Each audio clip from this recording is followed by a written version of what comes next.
The committee will come to order. Good morning, everyone. And without objection, the chair is authorized to declare recess of the committee at any time. With that, I will now recognize myself to give an opening statement. Good morning, and thank you all for being here today. The 2020 census is now underway. 2 weeks ago, the Census Bureau counted its first person in rural Alaska. Next month, counting will begin in earnest around our country. The Constitution requires us to count every single person in the United States without exception. This census will be the largest and most complex in American history, and it is essential that the count is full, fair, and free from any interference. This year's census will have enormous consequences for our communities. The results will drive the distribution of more than $1.5 trillion in federal funds. That's trillion with a T. These funds support critical services like children's health care, local schools, roads, and bridges. Unfortunately, the administration's preparations for the census have been woefully inadequate. Whether through incompetence or intentional action, this administration's failures risk causing grave harm to this year's census and could jeopardize a complete and accurate count, and these problems are now absolutely urgent. Today, the Nonpartisan Government Accountability Office is publicly releasing a troubling new report that highlights serious concerns about preparations for the 2020 census. We will hear from GAO in a moment, but here are some of the most concerning findings. The Census Bureau, and I quote, this is from GAO, faces significant risks that could adversely impact the cost, quality, schedule, and security of the count, end quote. Quote, the Bureau is behind in its recruiting of applicants for upcoming operations. If the Bureau does not recruit sufficient individuals, it may have difficulty hiring enough staff to complete its upcoming operations within the scheduled timeframes, end quote. This is particularly troubling. This is a chart that GAO has. The red line is where we should be in hiring at 2.6 million. We're now at 2.2, getting there. But all of this time, when they should have been up here, they were behind in the hiring. That's got to impact in a negative way the outcome of the census. Another quote, the Bureau also continues to face significant cybersecurity challenges, including those related to addressing cybersecurity weaknesses in a timely manner, end quote. End quote, the Bureau has missed interim goals building towards its overall goal of 300,000 community partners by March 2020, end quote. Many people tell me at the Bureau, at GAO, and everywhere that one of the most important things is having these partnerships with the community, because they know the community. They know where the people are. They can help get the count accurate as possible. Today's stark warning from GAO reflects similar concerns that this committee has been raising for the past several years with increasing urgency. Last month, we held a hearing in which witnesses after witnesses raised dire warnings about the administration's failures to adequately prepare for the 2020 census. For example, Mark Morial, the president and CEO of the National Urban League, testified that the Census Bureau should be treating this as a, quote, state of an emergency, end quote.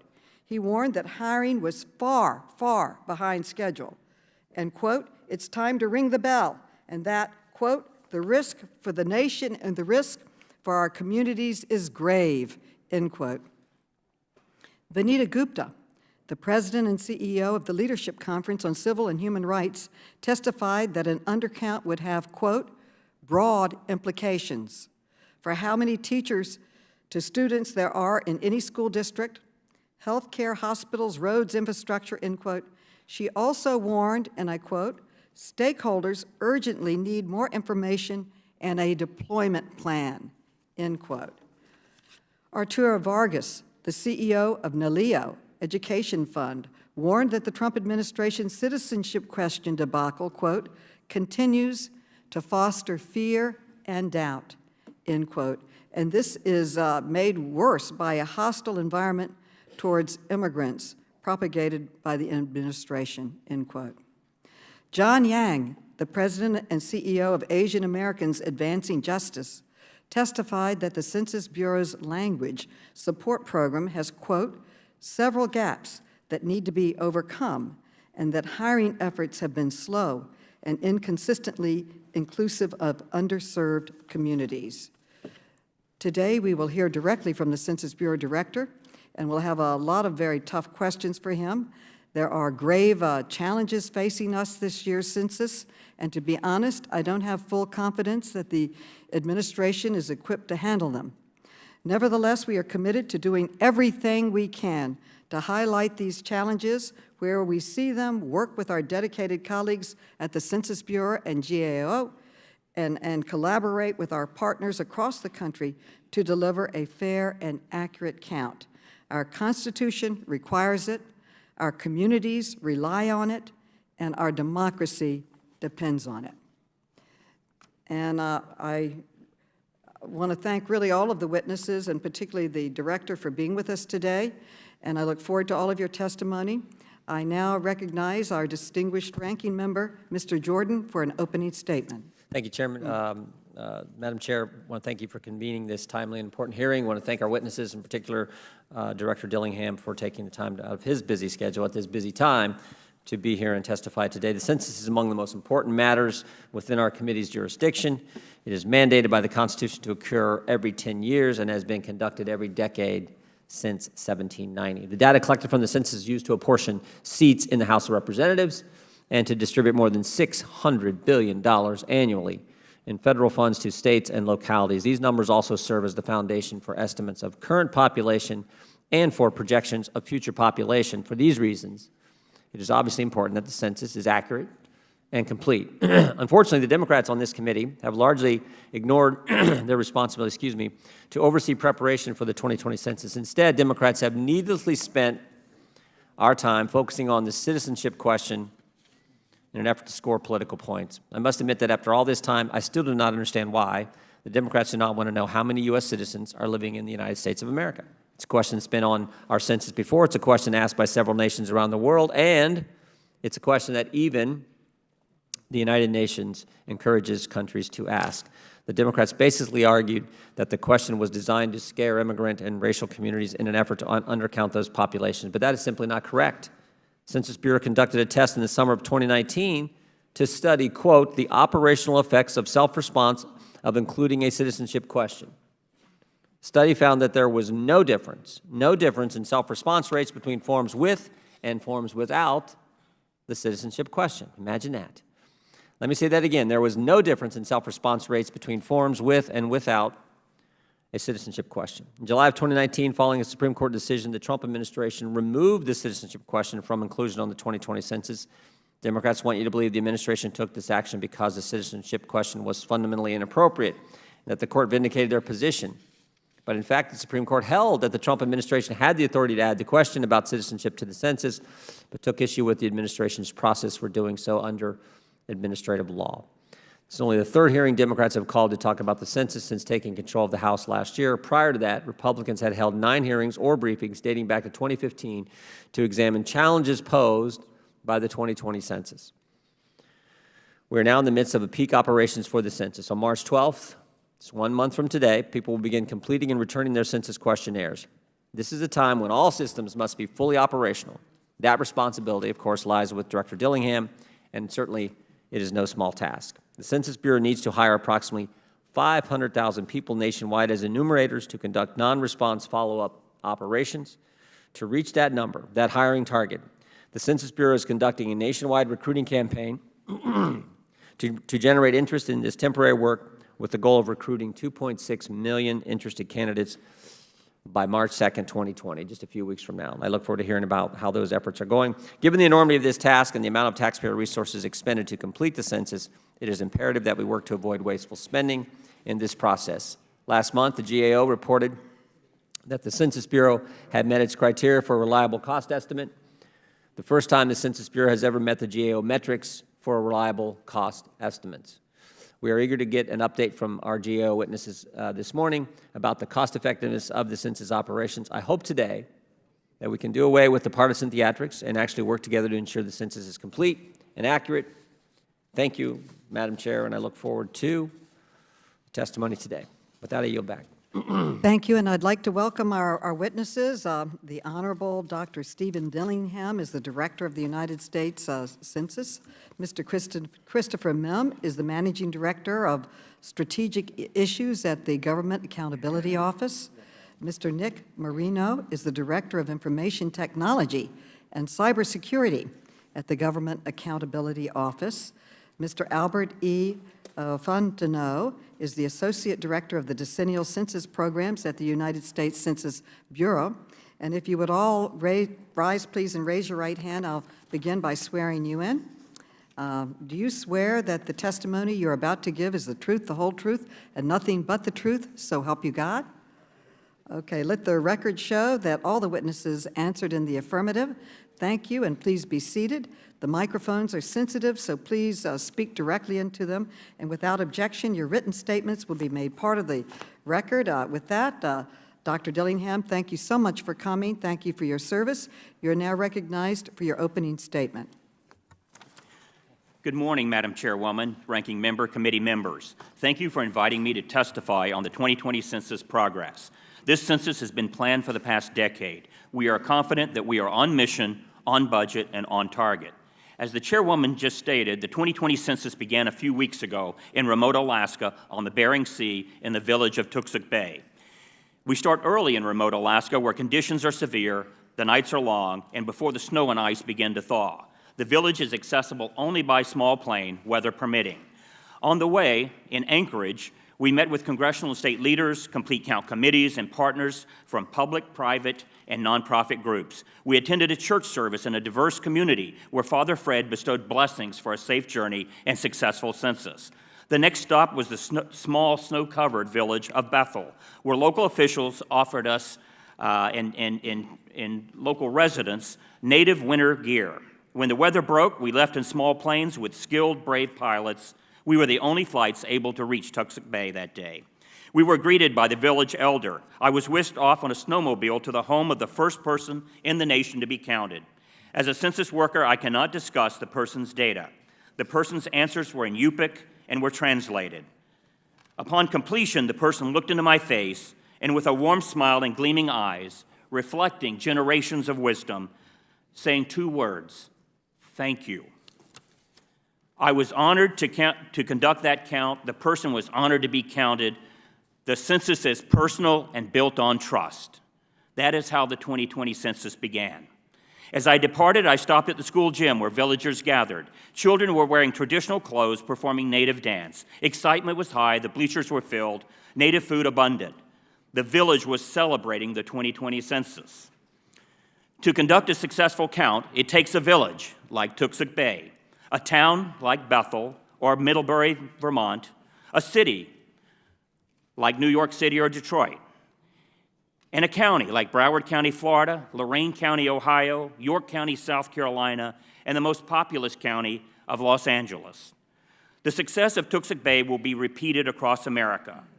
Systems have been tested, recruiting and hiring are on target, partnerships are unprecedented, innovations and efficiencies save tens of millions of dollars, new options enable people to complete the census anytime, anywhere.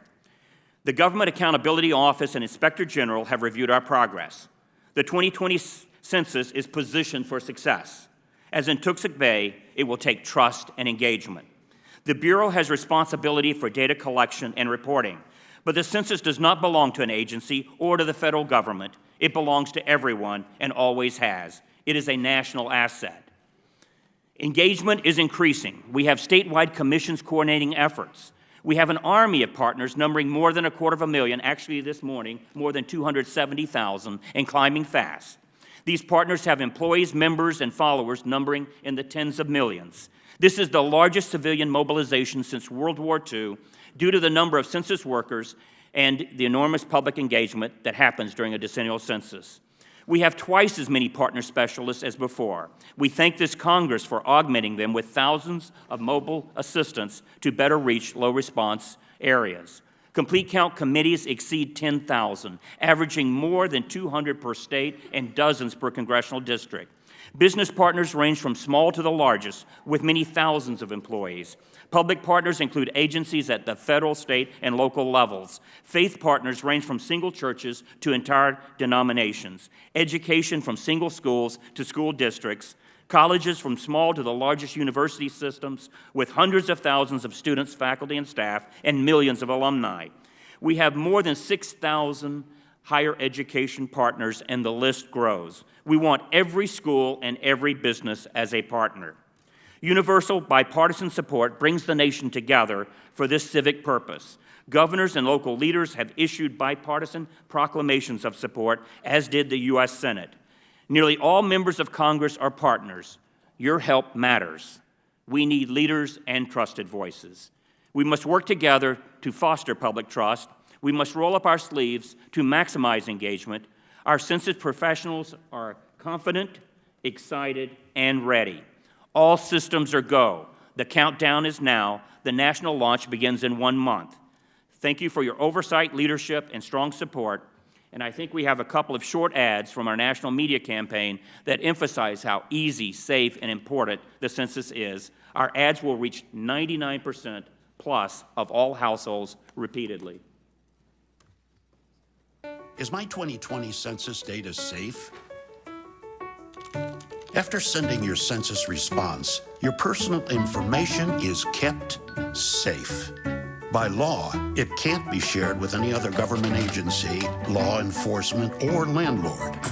No one. So take your 2020 census with peace of mind. Shape your future. Start here. Visit 2020census.gov. Guys, figuring out who counts in the 2020 census isn't complicated. Everyone living in your home on April 1st counts. My aunt and uncle who live with us count. My best friend who sleeps over every Friday night doesn't count. My new baby sister, she counts. My mom's best friend who's been living with us, she counts. Our dog, Mr. BB, should count, but he doesn't.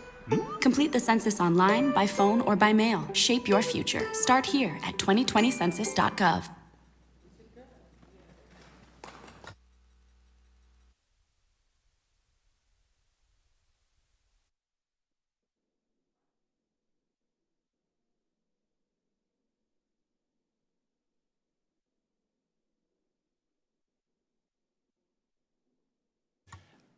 We don't have a prepared statement from the Associate Director. I think. Chairwoman Maloney, Ranking Member Jordan, members of the committee, it's a great pleasure to be here today to discuss our work on the census. I'm joined obviously by my colleague Nick Morenos, and we're honored to appear before this committee. We're also delighted that many of our colleagues from GAO, whose thoughtful and dedicated work has supported the committee's oversight over a number of years, are able to join us this morning. As has been mentioned a number of times, the census has already begun with the enumeration of remote areas of Alaska, and we're a month away from the first mailings going out alerting individuals that they can start responding via the internet. As you know, we added the census to our high-risk list in February of 2017. Over the past decade, we have made 112 recommendations on the census, most of which have been addressed by the Bureau, but some of which remain open. The information that Nick and I will present today is based on our report being issued today. 2020 census initial enumeration underway, but readiness for upcoming operations is mixed. And I know that each member of the committee has a copy of that report. I'll briefly discuss the status of census operations, and then Nick will cover IT systems and cybersecurity. In the interest of time, obviously, I'll just hit 3 quick points that were covered in the report. First, the Bureau completed early operations on schedule. Last October, the Bureau completed its in-field address canvassing operation, where temporary field staff verified and updated over 50 million addresses across the country. It met its target date for opening its Questionnaire assistance contact centers, basically call centers, where the public can call to ask questions or provide their census responses. It has launched its advertising campaign, we just saw 2 examples of that, to use print, social media, and television to spread word about the census and encourage participation. And the Bureau has opened all 248 area census offices that will be used to manage the decennial at the local level. This is all good, important news. However, on the end, second, the Bureau is behind its goal to recruit applicants to work on the census. The Bureau estimates that it will need to hire between 320,000 and 500,000 census takers, referred to as enumerators, depending on the response rate. While the size of those numbers is daunting enough, the Bureau has long found that it needs several times that in applicants in order to meet its hiring needs. To date, the Bureau has recruited more than 2.1 million applicants. While noteworthy, it nonetheless does fall short of the interim target it set for itself to reach 2.5 million applicants by now, building to, as was mentioned, the overall goal of 2.6 million. In addition, 202 of the 248 area census offices fell short of their individual recruiting targets as of early February. This is concerning because if the Bureau does not recruit sufficient applicants, it may have difficulty hiring enough staff to complete upcoming operations, leading to delays, increased costs, and eroded data quality. Moreover, as the Director just noted, the census, while a national effort, is implemented locally in communities and neighborhoods across the country. Thus, recruitment and hiring success in one area may provide little advantage to an area where efforts are lagging. Third, the Bureau also missed milestones for establishing community partnerships. Partnerships are essential to educate the public, encourage participation, and thereby maximize the response rate, particularly for hard-to-count populations such as persons with disabilities and persons experiencing homelessness. Census partners, as was noted, include media outlets, civil society organizations, healthcare organizations, and the like. The Bureau's goal is to have 300,000 community partners by next month. As of early February, it had established over 238,000 of those. However, this falls short, again, of the Bureau's interim goal, which was to have 250,000 partnerships in place by the 1st of February. Of course, the quality of the partnerships ultimately matters much more than the quantity. The Bureau will have a sense of how these partnerships are working from management reports that will indicate the number of community partnerships and participating organizations by sector and audiences served, and the number of events that the partners have sponsored. In summary, Madam Chairwoman and members of the committee, while early operations have been completed on schedule, the Bureau faces a number of challenges in upcoming major operations, as Nick will further elaborate. Perhaps the key risk now is the response rate. Long-standing census experience has taught me, certainly I began work on the census on the 1990 census, that high levels of public participation improve data quality, limit cost, and reduce schedule pressure. This completes my prepared statement. I'd be happy to answer any questions you may have.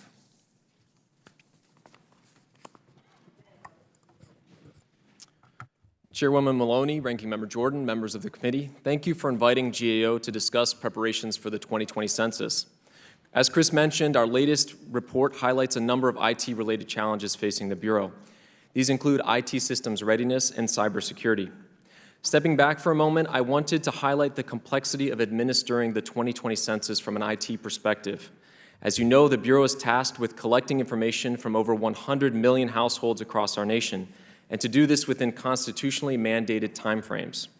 To make it all happen, the Bureau will rely on 52 systems to support census operations. Many of these systems will be deployed multiple times in order to add needed functionality over the course of 16 operational deliveries. To the Bureau's credit, by the end of last month, it had successfully deployed systems for 5 operational deliveries, including in support of address canvassing and recruiting and hiring activities. However, the Bureau continues to face schedule risks for 5 of the remaining 11 operational deliveries, including for systems supporting internet self-response. The Bureau, in fact, recently identified a scalability issue that was preventing it from meeting its goal of having up to 600,000 users be able to concurrently access the internet response system without experiencing performance problems. As a result, the Bureau decided late last week that it will instead use its backup system to manage internet responses for the 2020 census. Late design changes, such as a shift from one system to another, can introduce new risk during a critical moment. The internet response option is scheduled to be available to the public in exactly 1 month from today. Therefore, the Bureau needs to quickly ensure that the system is ready and that contingency plans are finalized to reflect this change and fully tested before going live. With respect to cybersecurity, the Census Bureau, like all federal agencies, faces a growing number of cyber threats. Web-based attacks and phishing campaigns have become commonplace in our world, and they pose a serious challenge to economic and national security and to personal privacy. In light of this growing threat, GAO has designated cybersecurity as a government-wide high-risk area since 1997. To its credit, the Bureau has made progress in assessing the security of its systems and authorizing them to operate. In addition, the Bureau continues to leverage the expertise of DHS's Cybersecurity and Infrastructure Security Agency, known as CISA, to conduct cybersecurity assessments and provide consultative support. Nonetheless, significant challenges still remain, and the Bureau needs to continue taking steps to fully protect 2020 operations. Specifically, the Bureau needs to maintain its focus on security improvements called for by its own assessments and those conducted by CISA. We previously recommended that the Bureau improve its ability to address its security to-do list in a more prioritized and timely way. The Bureau agreed with us and is working to fully implement our recommendations. The Bureau should also maintain its vigilance in light of the risk of disinformation on social media. The Bureau has been actively coordinating with social media platform providers and plans to roll out education and communication campaigns to respond to this risk. We think such activities are essential. In summary, the technology innovations that the Bureau plans to rely on for the 2020 census create opportunities for increasing efficiency and effectiveness of the count. However, they also bring with them significant IT and cybersecurity risks. Ultimately, the success of operations in the upcoming months will be directly tied to how the Bureau continues to manage these risks. Madam Chairwoman, this concludes my statement. Thank you. Thank you very much. Thank you to all of the participants today. And Dr. Dillingham, this new report from GAO we just heard is very troubling. And just like the witnesses that we heard from, I guess it was last month, this new report seems to be sending flashing red lights, warning that the Census Bureau simply is not ready for what's about to happen, this important challenge before us. Now, in this new report and in the testimony we just heard, GAO, they warn of inadequate recruitment and hiring, missed target dates, insufficient progress working with community partners, and significant cybersecurity challenges, and I could say the list goes on and on and on. I want to give you a chance to respond. I know GAO gave us the report a week ago. So why is the Census Bureau so far behind in so many aspects of the preparations across the board? Mr. Dillingham, Dr. Dillingham. Madam Chairwoman, that's a very good question. And let me say that from the point of view of the Census Bureau, we are not behind. And let me show you some charts. We provided members with charts today as to where we are. Mm-hmm. The first chart we have is the recruiting chart. Now, the recruiting chart, as pointed out by GAO, is based on self-response rates. We have 3 scenarios here. Now, the figures being cited, which we did develop ourselves, very ambitious goals, the worst-case scenario, if our self-response rate drops to 55%, which no one expects, but if it did, we would want 2.7 million people recruited, from which we would hire about 500,000 people. That is the worst-case scenario. The next scenario is the 60.5%, and that's probably the more reasoned scenario, in which case we would hire 320,000 people. Now, as of this morning, we have 2.3 million completed applicants, 2.5 million that have started their applications, and it's increasing about 20,000 a day. We will meet the worst scenario goal by the first week of March, and then we're going to surpass it. There is no doubt we currently have about 4 applicants for every position. We want 5 applicants. We actually would like more. Okay. So we're going to have those applicants, and so recruiting, that's the first thing I'll address. What about the number of partners compared to the goal? Sure. Let me show you, Madam Chairwoman, on that. Our partners, and again, we supplied you with these figures. Mm-hmm. Here's where we are. Now, we had a straight line, kind of, as to, we have very ambitious goals. We set them up intentionally as being ambitious to make sure we get the job done. But we're at over... I see the chart, Dr. Dillingham. Yes. And I just want to point out that if we had been going on the red, we would have had more preparation in place. I only have a few minutes because we Sure. keep a very Absolutely. strict time, so I We're want to on get track to to meet it. GAO to That's the goal, respond if I Madam could. Chairwoman. Absolutely. But I think if we had hired, we would have been in a better place right now. You are catching up, good. But during this period, the outreach to the communities, I understand it, if you're a rural community or a hard-to-reach community, the most important thing is getting these partnerships because they're the ones who know the people, they know how to get the count. So I'd like GAO to respond, if you could, Mr. Mim. In your report, you warned that the Census Bureau is, and I picked a quote out, quote, faces significant risks that could adversely impact and cost quality, schedule, and security of the count, end quote. I want to know, is that right, and would you elaborate a little bit?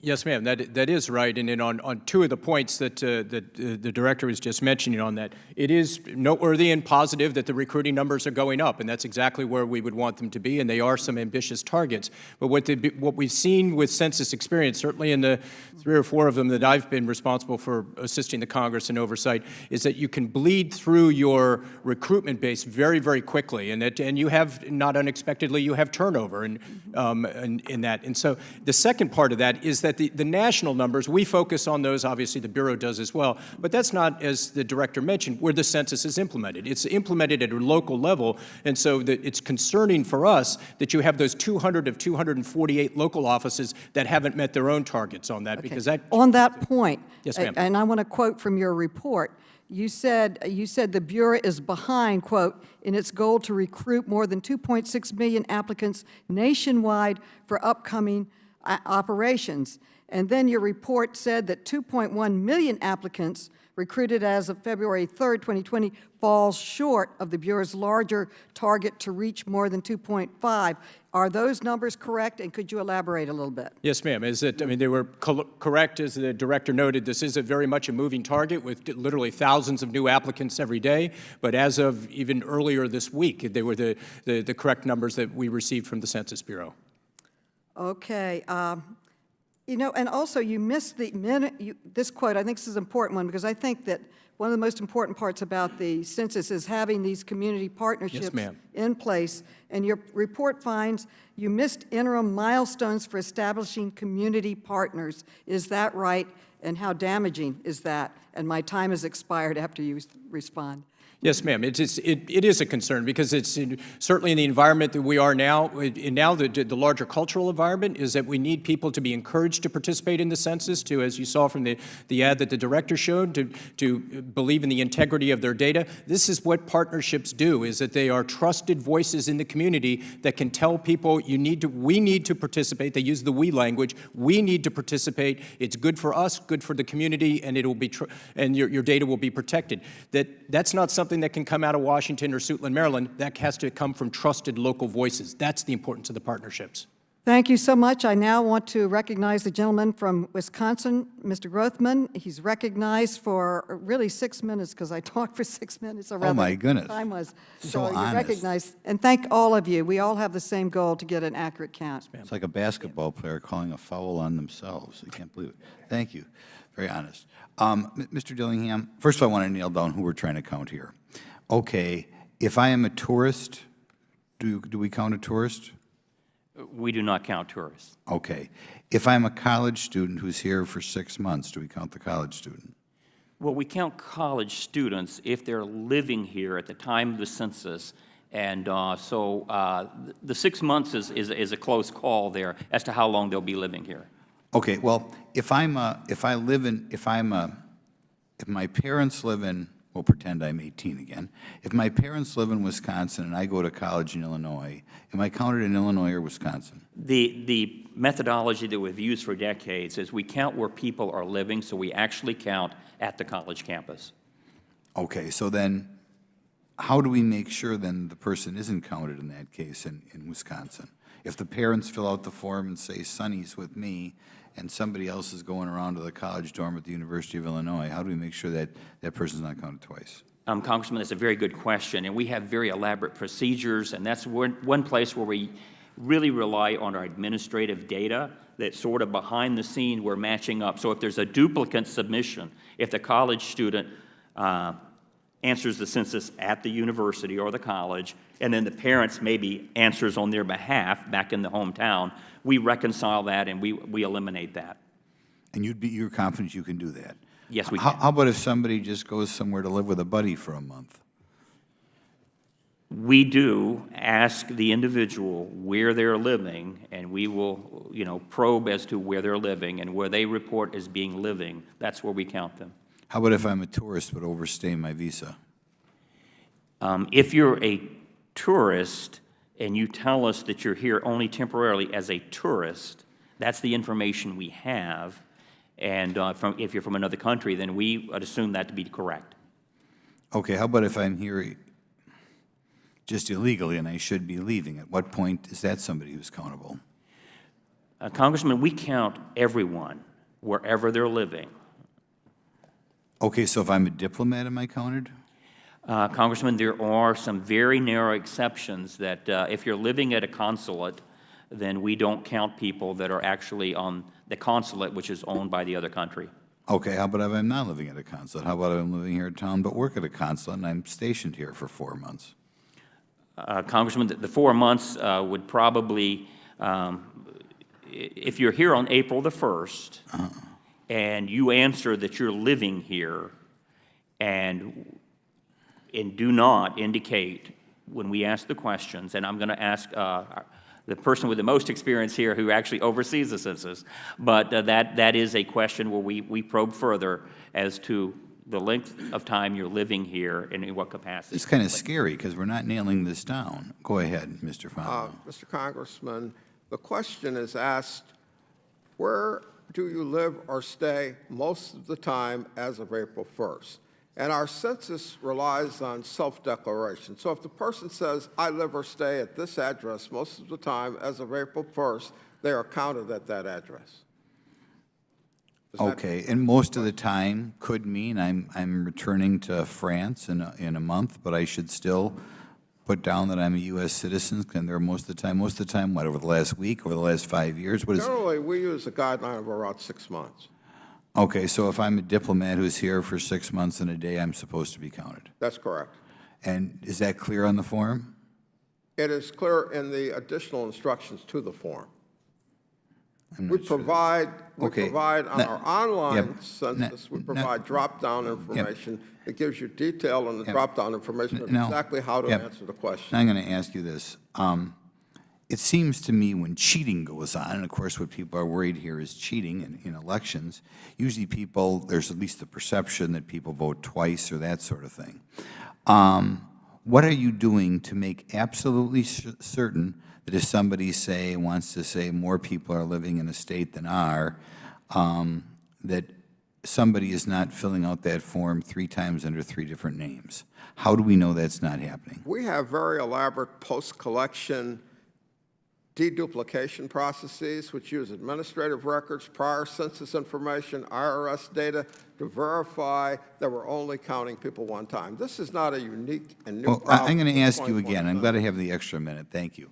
If I am somebody on a farm in California and somebody fills out the form for me, and one day I'm John Smith, and then I fill out the form on Ted Jones, and then I fill out the form on Billy Johnson, how do we know that somebody isn't sitting there cheating and filling out under 3 different names? How do we We know? compare the census data we receive to other data we already have on that area, population estimates, other survey data, and if there are abnormalities in the count, we're able to detect them at that time, and then we actually will send some out to verify those people's identity. A person will physically go out and verify. If I do that, how is it going to be caught? If I'm somebody who wants to cheat, if I'm somebody who wants to say there are more people in such and such a county of California than there are, and I sit down and fill out the form under 10 different names, We sent out an enumerator to actually verify that you exist at that address. so everybody is going to get somebody to show up and count that person? I mean, if I live in Greenbush, Wisconsin, is somebody eventually going to count me or no?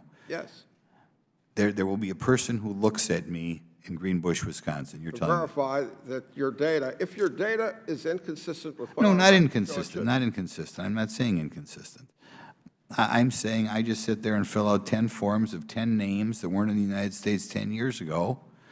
Are you going to catch that? Yes, that would be inconsistent data. That would come up, and our post-collection processes would bring that information to the light, and that's when we send people out to verify.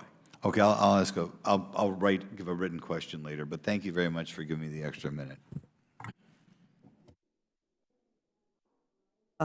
The gentlewoman from the District of Columbia, Ms. Norton, is recognized for 5 minutes.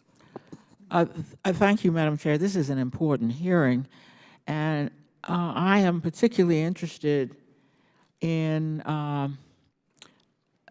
the notion that the census is going digital, and that for the first time, people are going to be asked to respond on the internet.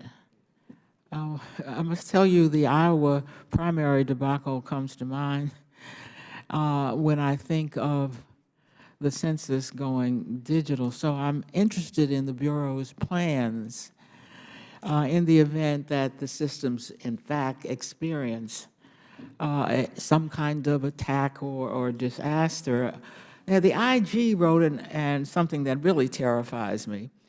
The 2020 census cloud environments did not have disaster recovery options capable of restoring data lost in the event of a large-scale attack or disaster, which suggests lost data that we could never recover. And of course, the Inspector General made several recommendations. I suppose I should ask you, Mr. Dillingham, have you made upgrades to ensure that the data would not be lost in the event of a disaster? Can you assure you that you could always recover data? Congressman, we remedied all the issues that were pointed out by the Inspector General, and we've satisfied with the testing of our system, and we do have redundant storage.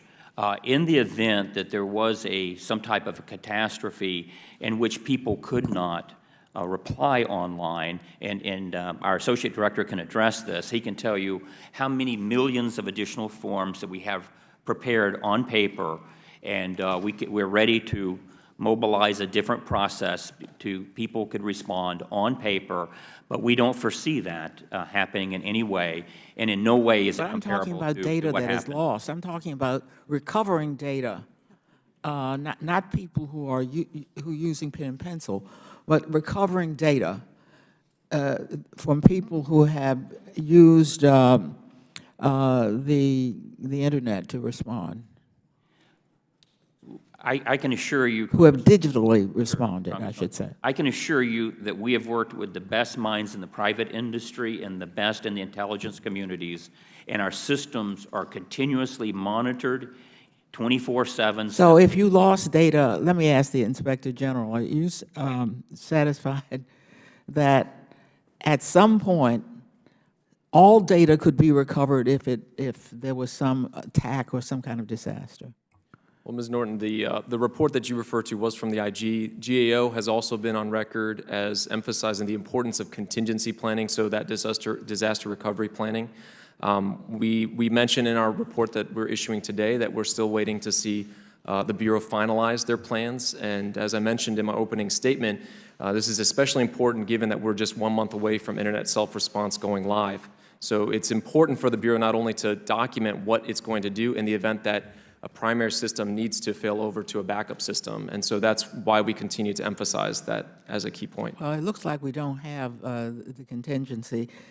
We don't have any way to recover data that is lost. And we're waiting for that response, that report. Yes, Mr. Bonengo. Yeah, Congressman Norton, if I may, we store the data in multiple areas in the cloud to ensure security, and we back that up regularly. We can recover data if we had a breach or a situation like that that would. That's really all I want to know. Yes, ma'am. That you are assuring us that you can always recover data. At worst case, we would send someone out to recollect that data. We would. Well, look, I want to ask you, though, I inconvenience people. want to ask you, because I'm waiting for this report that you say is coming in. I was concerned with a testimony we have received from the National Latina elected and appointed officials, and this is what they say.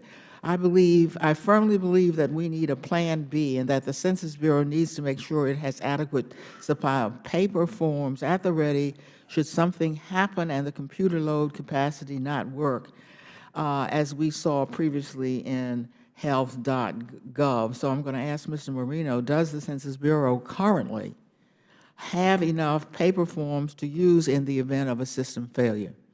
They do, Ms. Norton. So I think it's important to note that the internet self-response option is just one of many ways that the public can respond to the survey. And I can defer to the Bureau for the specifics, but what I can convey is that their approach to how they are going to interface with the public is directly tied to the availability of the internet within those areas. So the approach that they may take may include actually providing a written form, a paper form for someone to fill out, or may have a postcard first be the thing that gets sent to encourage folks to go online. In the event that someone does not respond to the survey online, the Bureau has plans to eventually provide them with a paper form, and if they don't fill that out, have an enumerator, have a counter actually knock on their door. That is reassuring. Thank you, Mr. Chairman. The gentlelady yields. The chair now recognizes the gentleman from Kentucky, Mr. Massey, for 5 minutes. Thank you, Mr. Chairman.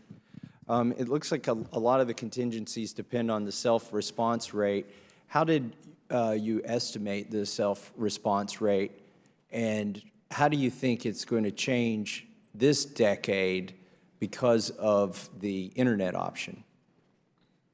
Either Mr. Dillingham or Mr. Fontenot. Congressman, we estimated the self-response rate based on a number of historical census work we have done. The 2010 census was a starting point.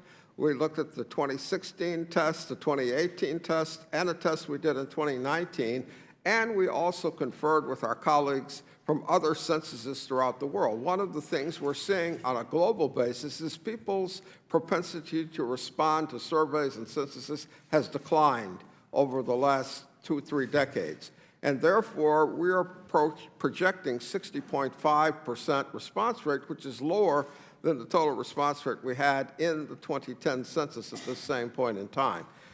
To tie to the chart we had over there, I'm pointing to air, but to tie to the chart we had over there, the top line assumed a 55% self-response rate, which is lower than any of our models projected. Our models tend to project the mid-range expected rate just over 60%.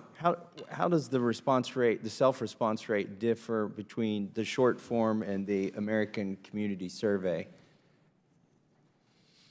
The American Community Survey, as you know now, is offered in every county in the country and has 2 modes. It used to have 3 modes. It has 2 modes. It sends out a paper form, and then we send out an actual field representative to collect the data. The completed response rate for that is in the 90% range, but the self-response rate for mailback is lower than we would expect from a census. A census is basically a 10-question form versus a multi-page American Community Survey. I've got a copy of both, and it looks like if I got this in the mail, it would take me, I've put a lot more thought into it before I responded on my own. And it is a lower response rate than we get on censuses. That's correct. If somebody gets the long one in the mail, they don't get that as part of the census. They get that as part of the American Community Survey. Okay, so it's an addition. It's not that one or the other. Prior to okay, 2005, gotcha. Everybody gets the short one. Prior to 2005, that was the census long form. Okay, gotcha. That helps a lot. So, and what's your goal on response rate for the ACS? I can get back to you on that. Okay. Our total response rate goal is over 90, but that includes the people going around knocking on doors to collect data. So I was able to go to the internet and try out at least the front page of this on my mobile device, and I'm glad to report I could see it even on an antiquated mobile device. Although it had that CAPTCHA, you know, the I am not a robot thing at the front of it. And the House admin here is required I put that on my Congressional page, and I don't want it on my page because I know a lot of people give up when they get to that CAPTCHA thing. And I know it's for internet security, but Mr. Mim, do you anticipate that's going to slow down the response rate? Is that I am not a robot thing, is that on the short form when you go to respond? My understanding is that is not on the census form. Okay. The issue you're raising, sir, is exactly right. And it's, in prior censuses, we used to have two forms. We had the short form, the one that you're holding there, and a version of the American Community Survey called the long form. The response rates were like 10 percentage points difference on that. Congress and the Bureau said this is, it's taking too much time and effort in the context of the decennial census to do the long form. Let's strip that out and have a completely different survey on a different time frame, and that's the American Community Survey that you're referencing there. And so the 10 or so questions that on the short form were now the only form. That's what, as was mentioned, the Bureau is looking for a 60.5% response rate. Can people use their telephone to do the short form? Yes, sir. Okay. For the census, we have 3 ways to respond: online, by phone, or on paper. Okay. Well, that sounds good to me. Is there a way to ensure integrity of the data as the deadline approaches? Let me just tell you a story, and this may be apocryphal, okay, but a census worker that I know back in the community, either 10 or 20 years ago, said when they got toward the end of the census, the manager said, just drive by and count the number of bicycles in the yard and take a guess on how many kids are there. Now, what I'm concerned about is as the deadlines approach, the integrity of the data goes down. The example I gave you is anecdotal, and maybe it happened, maybe it didn't, but I'm sure there's a lot of pressure toward the end to skip a few steps. And maybe that's designed into the system. Maybe a little bit of data is better than none, but what are the steps that you're taking to make sure when you get toward the deadlines that they don't start cutting too many corners? We are working very closely with the managers of the local census offices and the census field supervisors to ensure that process is followed throughout the census. Now, to your point, if we have a person that's only willing to give some data toward the end of the census, we will take the data that they provide, because truly the purpose of the census is to get a population count for apportionment of the seats in the House. So we will take partial data, but actual respondent data or proxy data or administrative record data. One of the things that enhances our ability to get verified data in 2020 is we are using administrative records, data the government has collected for other purposes, to be able to fill in places where we do not get people's responses. Thank you, Mr. Chairman. The gentleman yields. The chair now recognizes the gentleman from Maryland, Mr. Raskin, for 5 minutes. Mr. Chairman, thank you very much.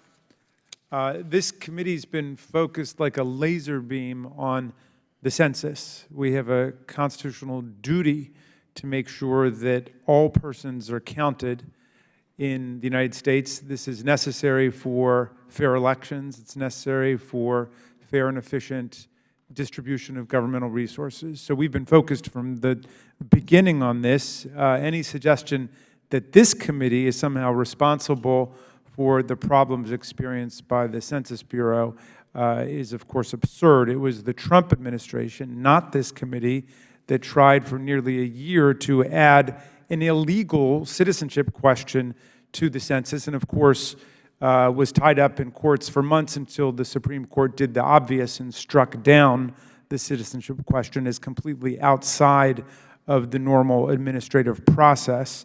The administration should have been focusing on preparing for the census and dealing with all the complexities of the census rather than advancing this flawed and doomed political agenda. But this committee has been focused on preparing for the census as a top priority for more than 2 years now. On March 6th of 2019, we held a hearing on GAO's high-risk list and highlighted concerns about census preparations.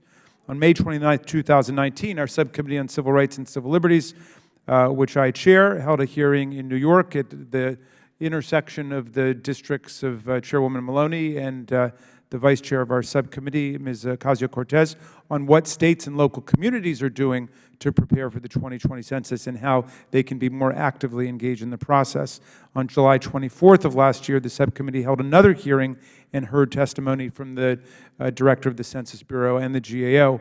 And on January 9th of this year, the committee held a hearing with experts and advocates on the risk of an undercount and what we are doing to combat it. And on January 21st, we wrote a letter to the Census Bureau seeking documents on critical aspects of census planning, including hiring, technology, and planning for potential disasters. Our staff has held more than 20 briefings with the Bureau and the GAO during this Congress alone. So I'm proud of the work that this committee has been doing to ensure that the 2020 census is a success. I'm proud that we helped to overcome the administration's outrageous attempts to sabotage the census with its illegal citizenship question that was struck down by the United States Supreme Court. Dr. Dillingham, I wanted to ask you a question. I've heard from some of my constituents that the Census Bureau may be placing ads with media outlets that are primarily owned or influenced by the Chinese government in the Asian American community. They appear to be suggesting that Chinese government-influenced companies have somehow gotten the market on our census outreach in the Asian American community. And I'm just wondering if you know anything about this and what the Bureau might be doing to make sure that the media companies that we're using are based in the United States and free from foreign government influence. Sure. First, Congressman Raskin, let me thank you and let me thank all the members of Congress from the state of Maryland. And there have been, both with this committee and the former chairperson of this committee, I've appeared in Baltimore with him and with others. I've been to your district. We met with the entire Maryland delegation, and we very much appreciate your commitment to getting a full count. Now, with regard to, and I understand it was either in the press or in the social media about this Chinese influence, the information I received, it was absolutely false. We had no contract with that entity, and there was no media engagement with that foreign-owned entity whatsoever. But we can provide you details on that, but that I'm told that story was absolutely false. But to the larger question of our media campaign, this is, in fact, the largest media campaign ever for the decennial census. And it is very important that we get it right. The commercials, we had 2 this morning, and I think they captured some attention from some of the people in the room, but we have dozens upon dozens of advertisements. We have contracts with all sorts of firms that reach the hard-to-count communities and reach the diverse communities, and we're very proud, and we have very specifically tailored advertising, even in certain languages that reach those communities. But I noticed when we went to your community, for example, you have a very diverse community. You have an area, if I could use the term, is called Korean Corner. And in that area, there was local newspapers at the supermarket, et cetera, and we discussed with the partnership specialists the possibilities of how we can get some of our advertising into that local media, in the channels that they use, and in the publications and the radio stations and stuff that they may be listening to. So we'll be glad to work with you. We are working with you. We've heard of tremendous progress being made in your district and the state of Maryland, and we still have work to do. Well, and I appreciate that very much. I appreciate your openness and your willingness to work with communities such as ours, and I would just encourage you to make sure that the media outreach is as diverse as possible, as you're suggesting, and that we not be captured by any particular group, certainly if it's influenced by foreign government. Again, I don't know if there's a reality there, but there's certainly a word in the community about that, so I appreciate your clearing it up. I yield back. The gentleman yields. The chair now recognizes the ranking member, the gentleman from Ohio, Mr. Jordan, for 5 minutes. Thank you, Mr. Chairman. It sounded like Mr. Dillingham or Director Dillingham, when GAO gave their opening comments, that it was sort of good news, bad news. Good news is the Census Bureau, I think you said, Mr. Mim, that early operations are on schedule, and that's great, and congratulations on that.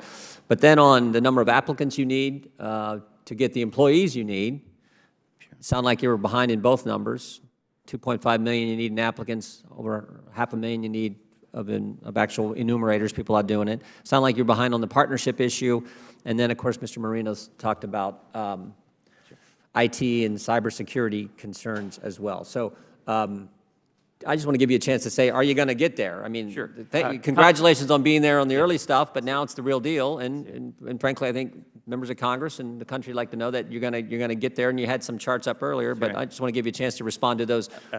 Congressman, Seemed like four issues were raised, and 3 of them we got some concerns. So talk about those 3. Sure. And then if we want GAO to jump in and tell me, I want to know if you guys think they're going to get there. I thank you very much, and certainly would enjoy them. I certainly invite them to also join in as needed.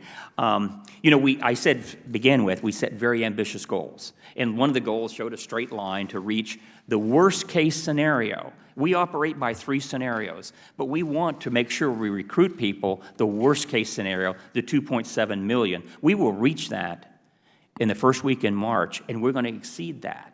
Okay. So we have 2.3 million applicants already completed applications. 2.5 million have begun. So we're quite confident. These people are not yet being hired. They're going to be enumerators. So we're very pleased, and we're going to exceed that goal. So on the recruiting and hiring. On the partnerships, the same thing. We're going to exceed our goals. Yes, and we appreciate GAO. We provide them with the information of our schedules and our goals, and they look at it, and they will remind us, oh, you didn't meet your goal here. And they will say, whenever you don't meet your goal, that presents a risk. And to some extent, they're right, and we appreciate that. Mm-hmm. But when we started the census and we had the original plan, we had more than 27,000 tasks to do. And we have schedules for those tasks, and we have testings of our system, 25,000 tests. So when we get down to the fine numbers, it's very important, and we do work, and whenever they identify a risk, we address those risks. And I think they will tell you we have a very good track record. So our systems are tested. Our recruiting is going to exceed our most ambitious goal.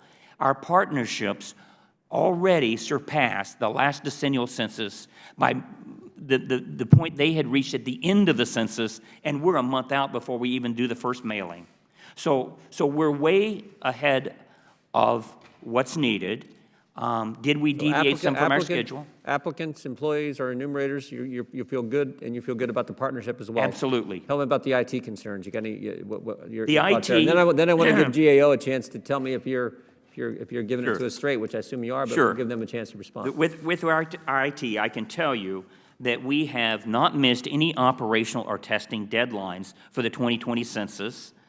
There are the risks, as I pointed out, anytime we have anything pending, and so we are on a track, but all 2020 census IT systems have been successfully tested and deployed or are on track for deployment. For example, we have a system that will deal with the post-enumeration survey, which is after the completion of the census, to double-check another way of looking at our numbers.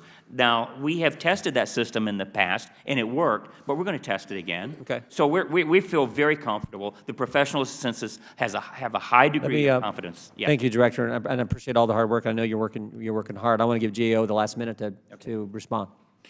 Thank you, Mr. Jordan, and I know Nick will talk about the IT in just a moment, is that good news is we're working off with the Census Bureau as a common set of facts, and so we would agree with them on the data on that point. On the other hand, I'm from GAO, and I'm paid to worry on your behalf, you know, and that, so I think that the big concern that we have operationally is that these numbers can be looking good at a top level, even though we haven't met some interim goals, but the concern is the response rate.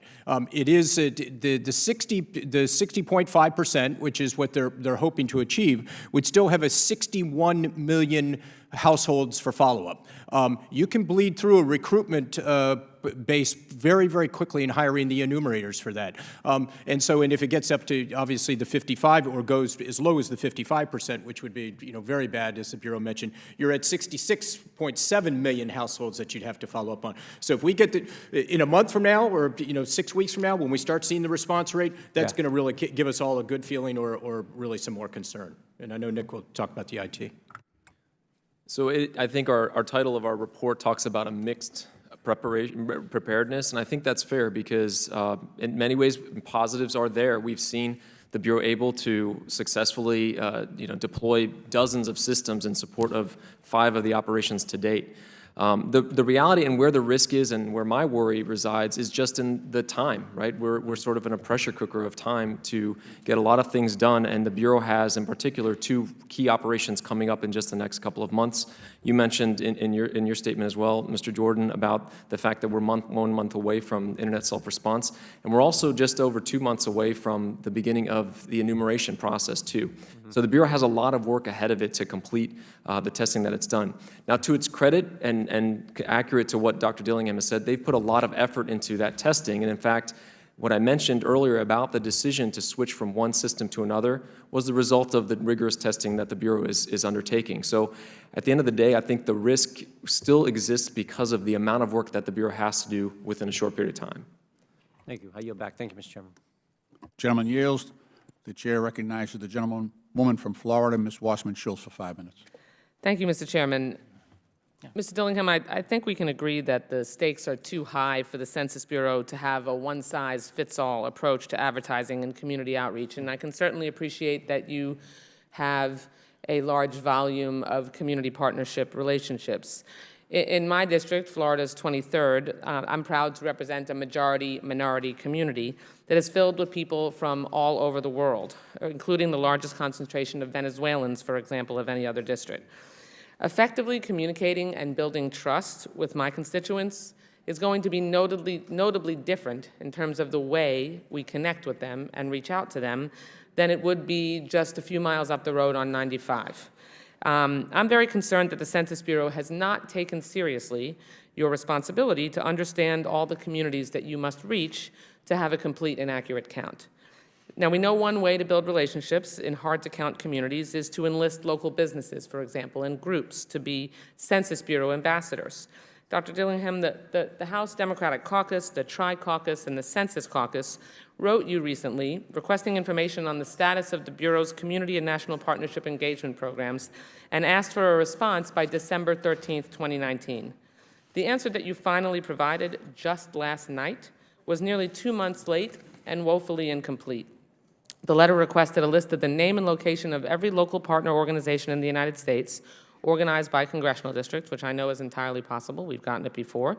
You responded by saying the work is still ongoing because that list is growing, and you have committed to only release organizations that, quote, have given permission to be listed as a public partner. That's baffling, because if you are a public partner, one would think that you would be public. It's a little tough to know how to partner with an organization that is not willing to make themselves known. So what is exactly is the purpose of having a community partner to help promote the importance of filling out the census if that partner is not public? And Census Day is less than 8 weeks away, so when will you commit to providing a complete list of local partners broken down by congressional district? Because for all of us, it's important for us to know who we can work with in our local communities. I've been very engaged in my count committee locally, and it would be really helpful to know which organizations in my district have had a formal relationship with you, and will you also provide information about how you define what you consider to be a local partner, because that would be helpful too. Sure. Congresswoman, let me first begin by saying that when I was in Broward County, the partners there were absolutely fabulous.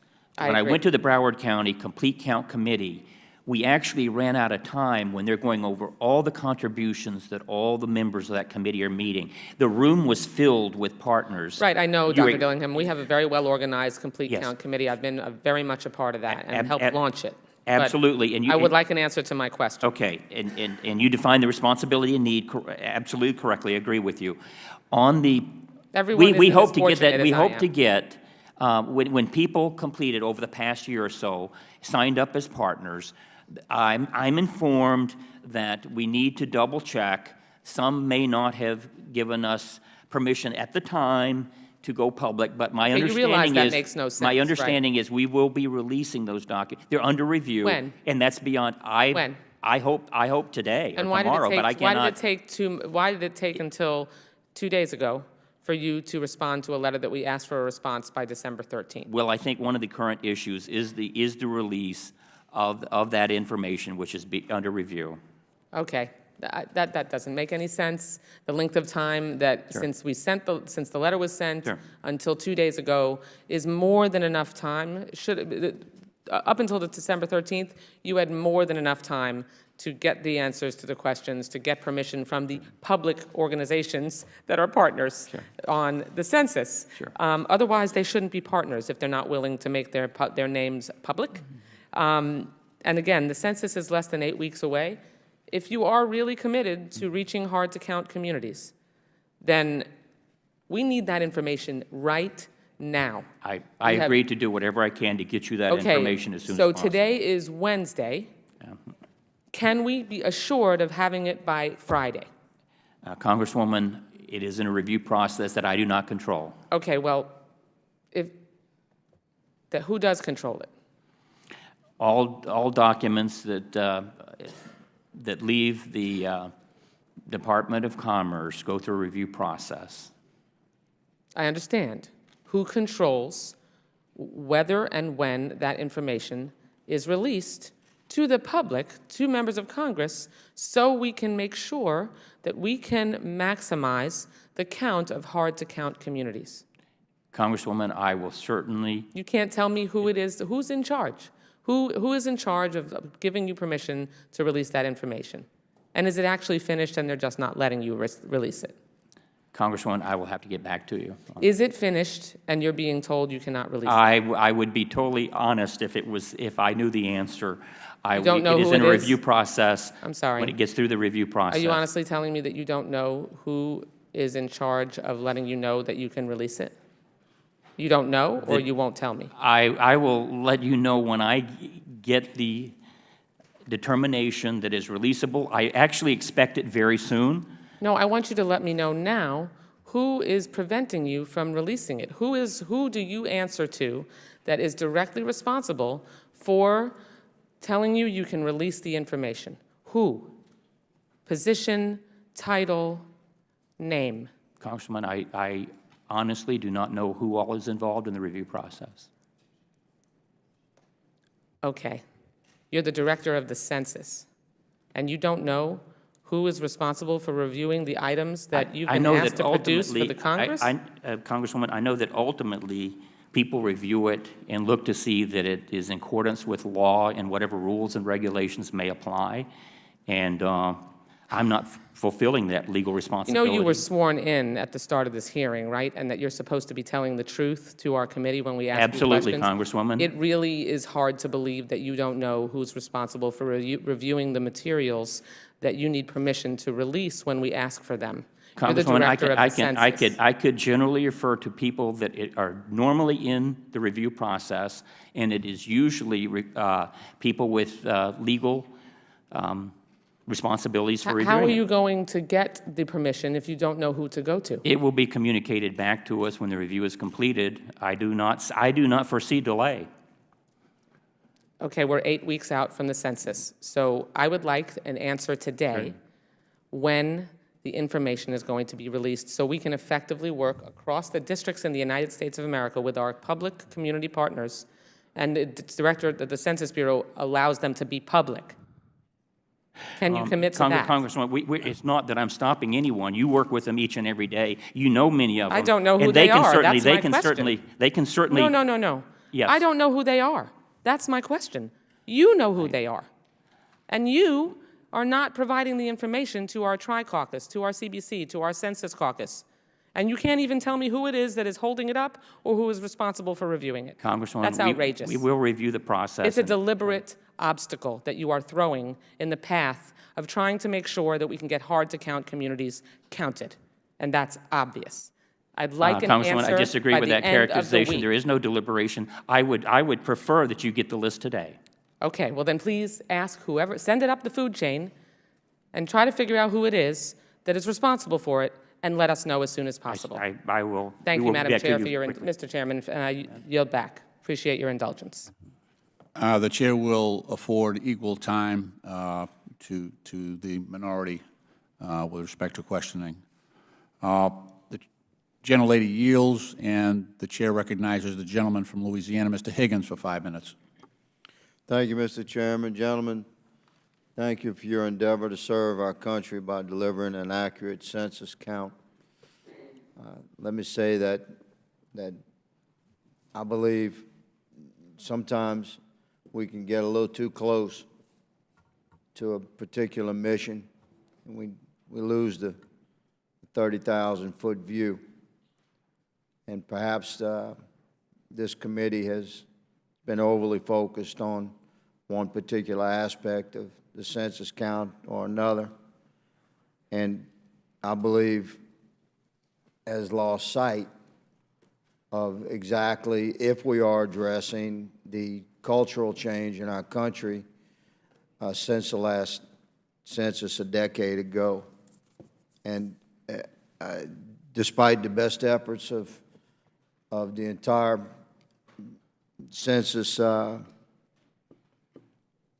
endeavor, including you gentlemen and the many, many scores of thousands of men and women that will attempt to serve and gather data, I believe when we reconvene next year, those of us that do, I think we're going to reflect upon this time and wonder how we missed it so much. The last decade in our nation has seen an incredible saturation of social media and communications interactions that we had not seen prior. And one of the aspects of that 24/7 unending communications is a criminal endeavor which every American has been touched by. So for 10 years, you've had untold millions of Americans have been victim of scam. The whole government entities at the municipal, state, and federal level have fallen prey to scam, ransomware, et cetera. Our American culture has been subjected to a continuous barrage of criminal endeavor, all of which begin with the request for personal information. A decade ago, when someone knocked on your door, you answered your door. A decade ago, if your phone rang, you answered the phone. This has changed. So I ask you, Mr. Dillingham, what is the census doing? Is there an awareness of this? How are you going to penetrate this culture of protection and secrecy that we have rightfully, as an American citizenry, we have responded to the barrage of criminal attack that has been made manifest over the last decade? How are you going to get through that? We have not discussed this in this panel. This highly impacts the elderly in our country. I believe we're going to reflect upon this census effort a year from now and find it to be a failure because we have failed to address this cultural change. I ask you for a response, Mr. Dillingham. Thank you very much for your statement of some of the problems with regard to security and fraud, et cetera. Let me begin to frame it at a higher level first, and then our associate director, with many years of experience in this, can tell you what we're doing on the front line to combat fraud and scams and that sort of thing. But it is very important, and as one of the commercials earlier showed, that we protect the information that comes to the Census Bureau. And we have an excellent track record. We have stringent federal laws that have subject you to years in prison if anyone who violates it. That has not happened. Congress passed the laws in the 1950s under Title 13 to protect the privacy and confidentiality of our data. However, I think you're bringing up also, what about in conducting the census? Are there opportunities for fraud or attempted fraud? And I think that our associate director can tell you from the front. No, I'm asking, how are you going to conduct a census in a nation where our culture has changed regarding the willing dissemination of our personal data? Sure. If the phone rings now and it's not a known contact, nobody in here answers the phone. If someone knocks on your door, your elderly mom or pop, and they don't know who that is, they don't answer the door. You know what to do? They call the police. How are you going to penetrate this? Congressman, if I may, I think there are three primary things that we're focused on. Number one, you need to have voices that people trust in the community, be they pastors, be they community leaders, be they Congress people, and your staff. These are trusted voices. You've been elected official by your people. They trust you. So we're saying, how do we, number one, get the trusted That may be a bridge too far. saying that it's important for them to participate and that their data is safe. The second thing is the people going around knocking on doors are from the community.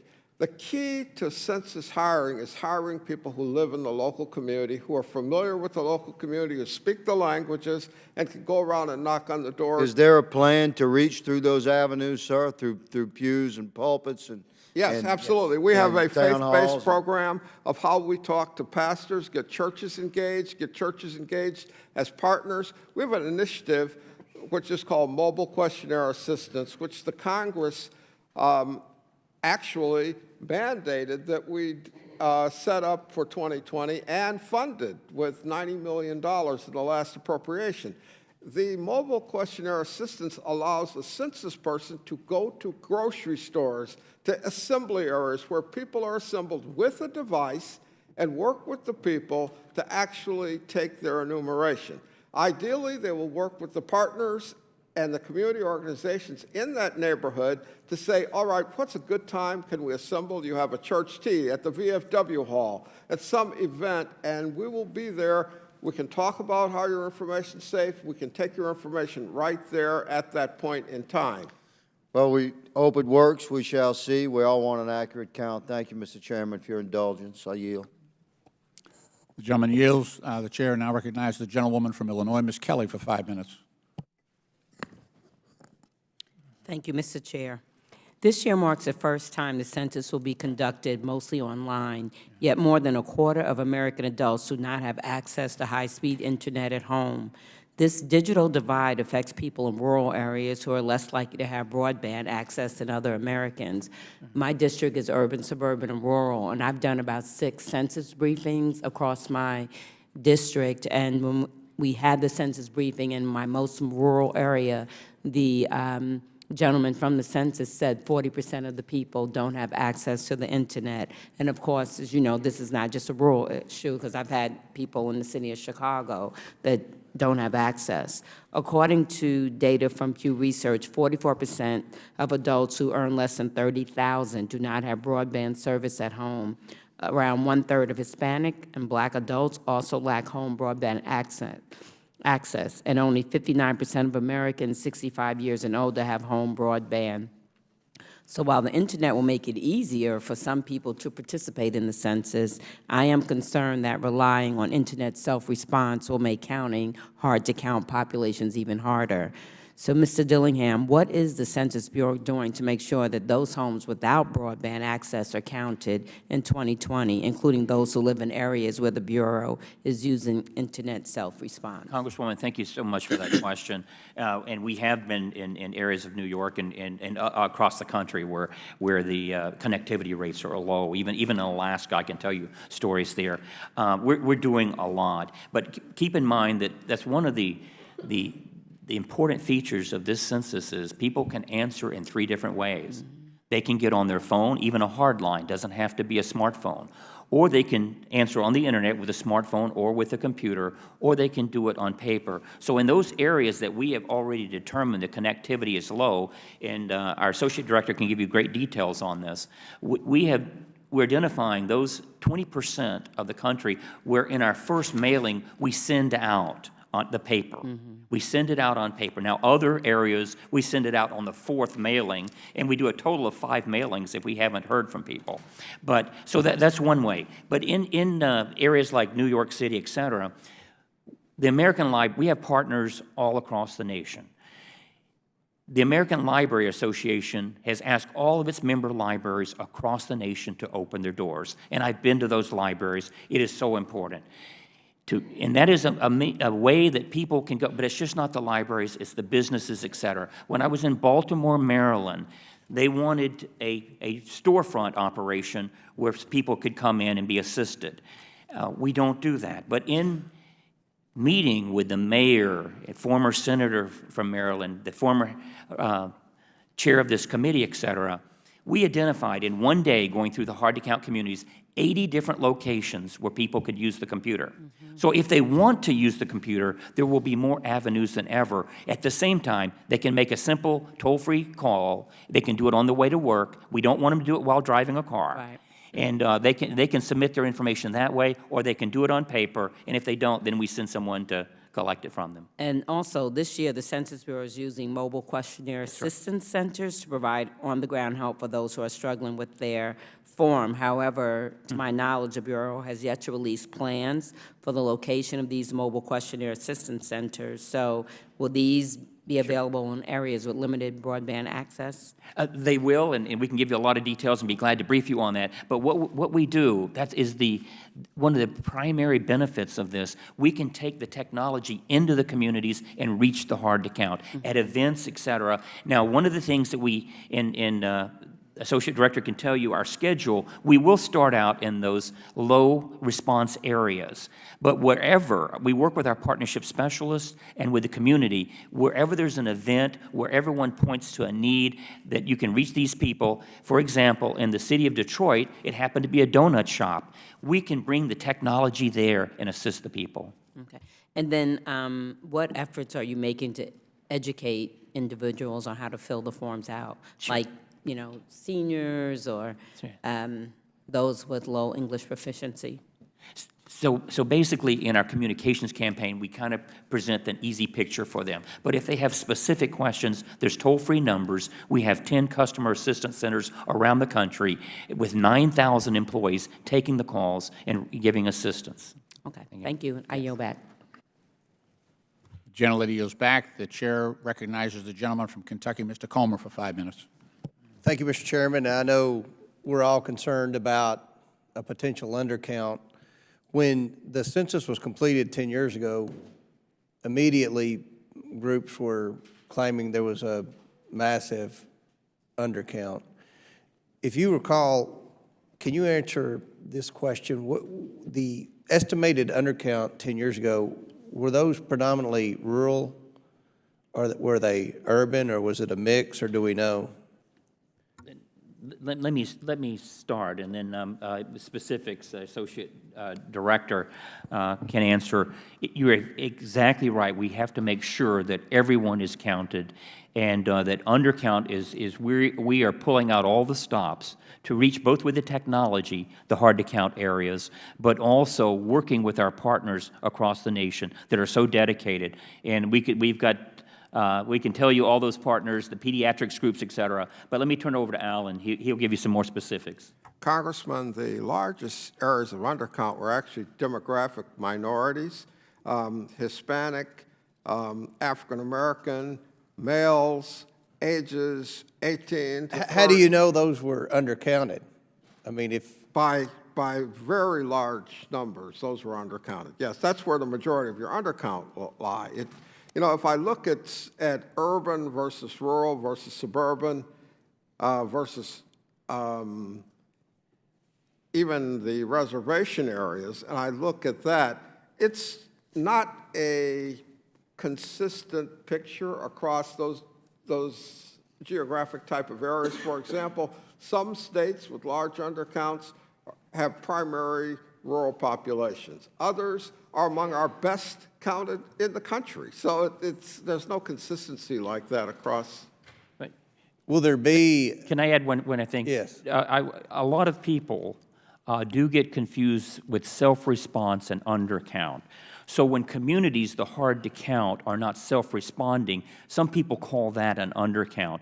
But at the end of the day, when we send the enumerators around, we're going to get as close as possible to a complete count. Will there be a process to where before the final count is official, maybe you, I don't want to say leak, but you disclose, all right, this is what it looks like it's going to be in California, or this is what it looks like it's going to be in Kentucky, and then if there are groups that feel undercounted, whether they be groups in rural America or minority groups, they can have an opportunity to protest or challenge that count? No, Congressman, this is the count. But one of the things that we do as we analyze the data and determine the response rates and make sure we have accurate data, et cetera, we do a very extensive post-enumeration survey that is totally independent, that we match up with our results to see how close they match. The last decennial census, they came very, very close. Okay. All right. Mr. Chairman, I'd like to yield the balance of my time to my friend from Kentucky, Mr. Massey. Thank you, Gentleman's recognized. Thank you, Mr. Comer. Mr. Higgins touched on a great point when he was here, that the culture has changed in the last 10 years. People don't answer phone numbers that they don't recognize. People don't open doors for people that they don't know, and that's going to present a problem for you. But something else has changed over the last decade. The scammers have gotten better at getting people to respond to their scams, and I am worried that they're going to take advantage of your advertising campaign. And they're going to target people to collect their information or to get their foot in the door.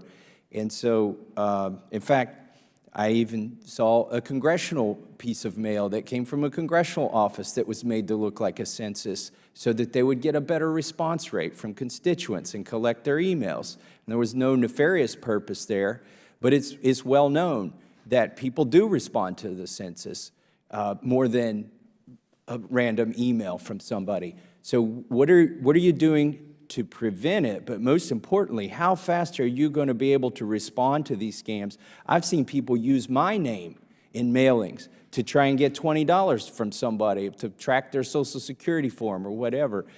And my frustration has been, and this tremendous frustration with Facebook, it takes them days to stop a scam. And then the scam starts up again because they were making money.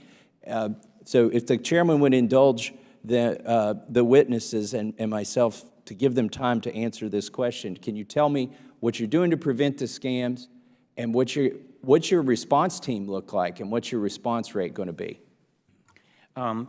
We're very concerned about that issue as well, and I can tell you that we have a 24/7, what we call a fusion center that is manned with personnel that is continuously monitoring those activities. We meet every day on those activities. We do have agreements with one of the technology firms you just mentioned, as well as others, in responding to it, as well as with the federal agencies. So there are ways, particularly with social media, that we can correct the record. We can overcome the negative with more positive and correct information, as well as having some of those service providers like Facebook and others take the information down. So we work with them. We've been working for them and planning with them for many, many months, and we are monitoring on a real-time basis each and every hour of every day. My time expired, but thank you, Mr. Chairman. Gentleman yields. The chair now recognizes the gentleman from California, Mr. Ruda, for 5 minutes. Thank you, Mr. Chairman, and thank you to our witnesses for being here today. Dr. Dillingham, I just want to get a better understanding of some of the outreach efforts to reach those that don't have English as their primary language.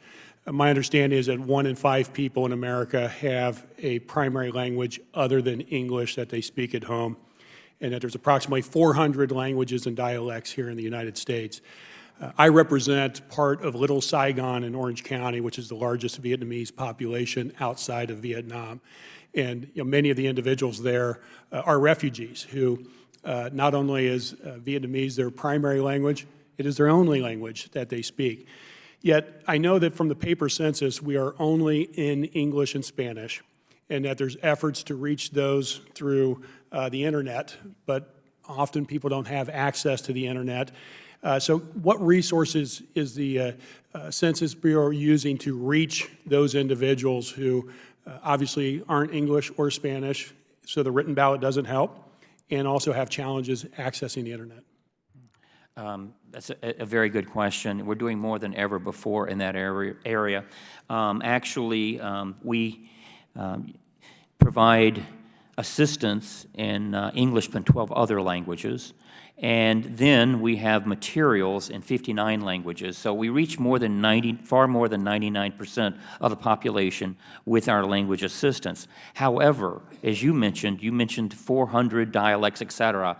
I saw figures recently that even the people that we have hired, that we're hiring to work, represent 500 languages and dialects. I didn't know there were that many. I knew there was over 100, but there are many out there. And we will find, if we find an individual that we there's a language problem that doesn't fall within our materials, doesn't fall within the assistance we provide, we will find an expert, usually from an educational community or someone from that person's community, to assist us to reach that individual, particularly when it comes down to the actual enumeration.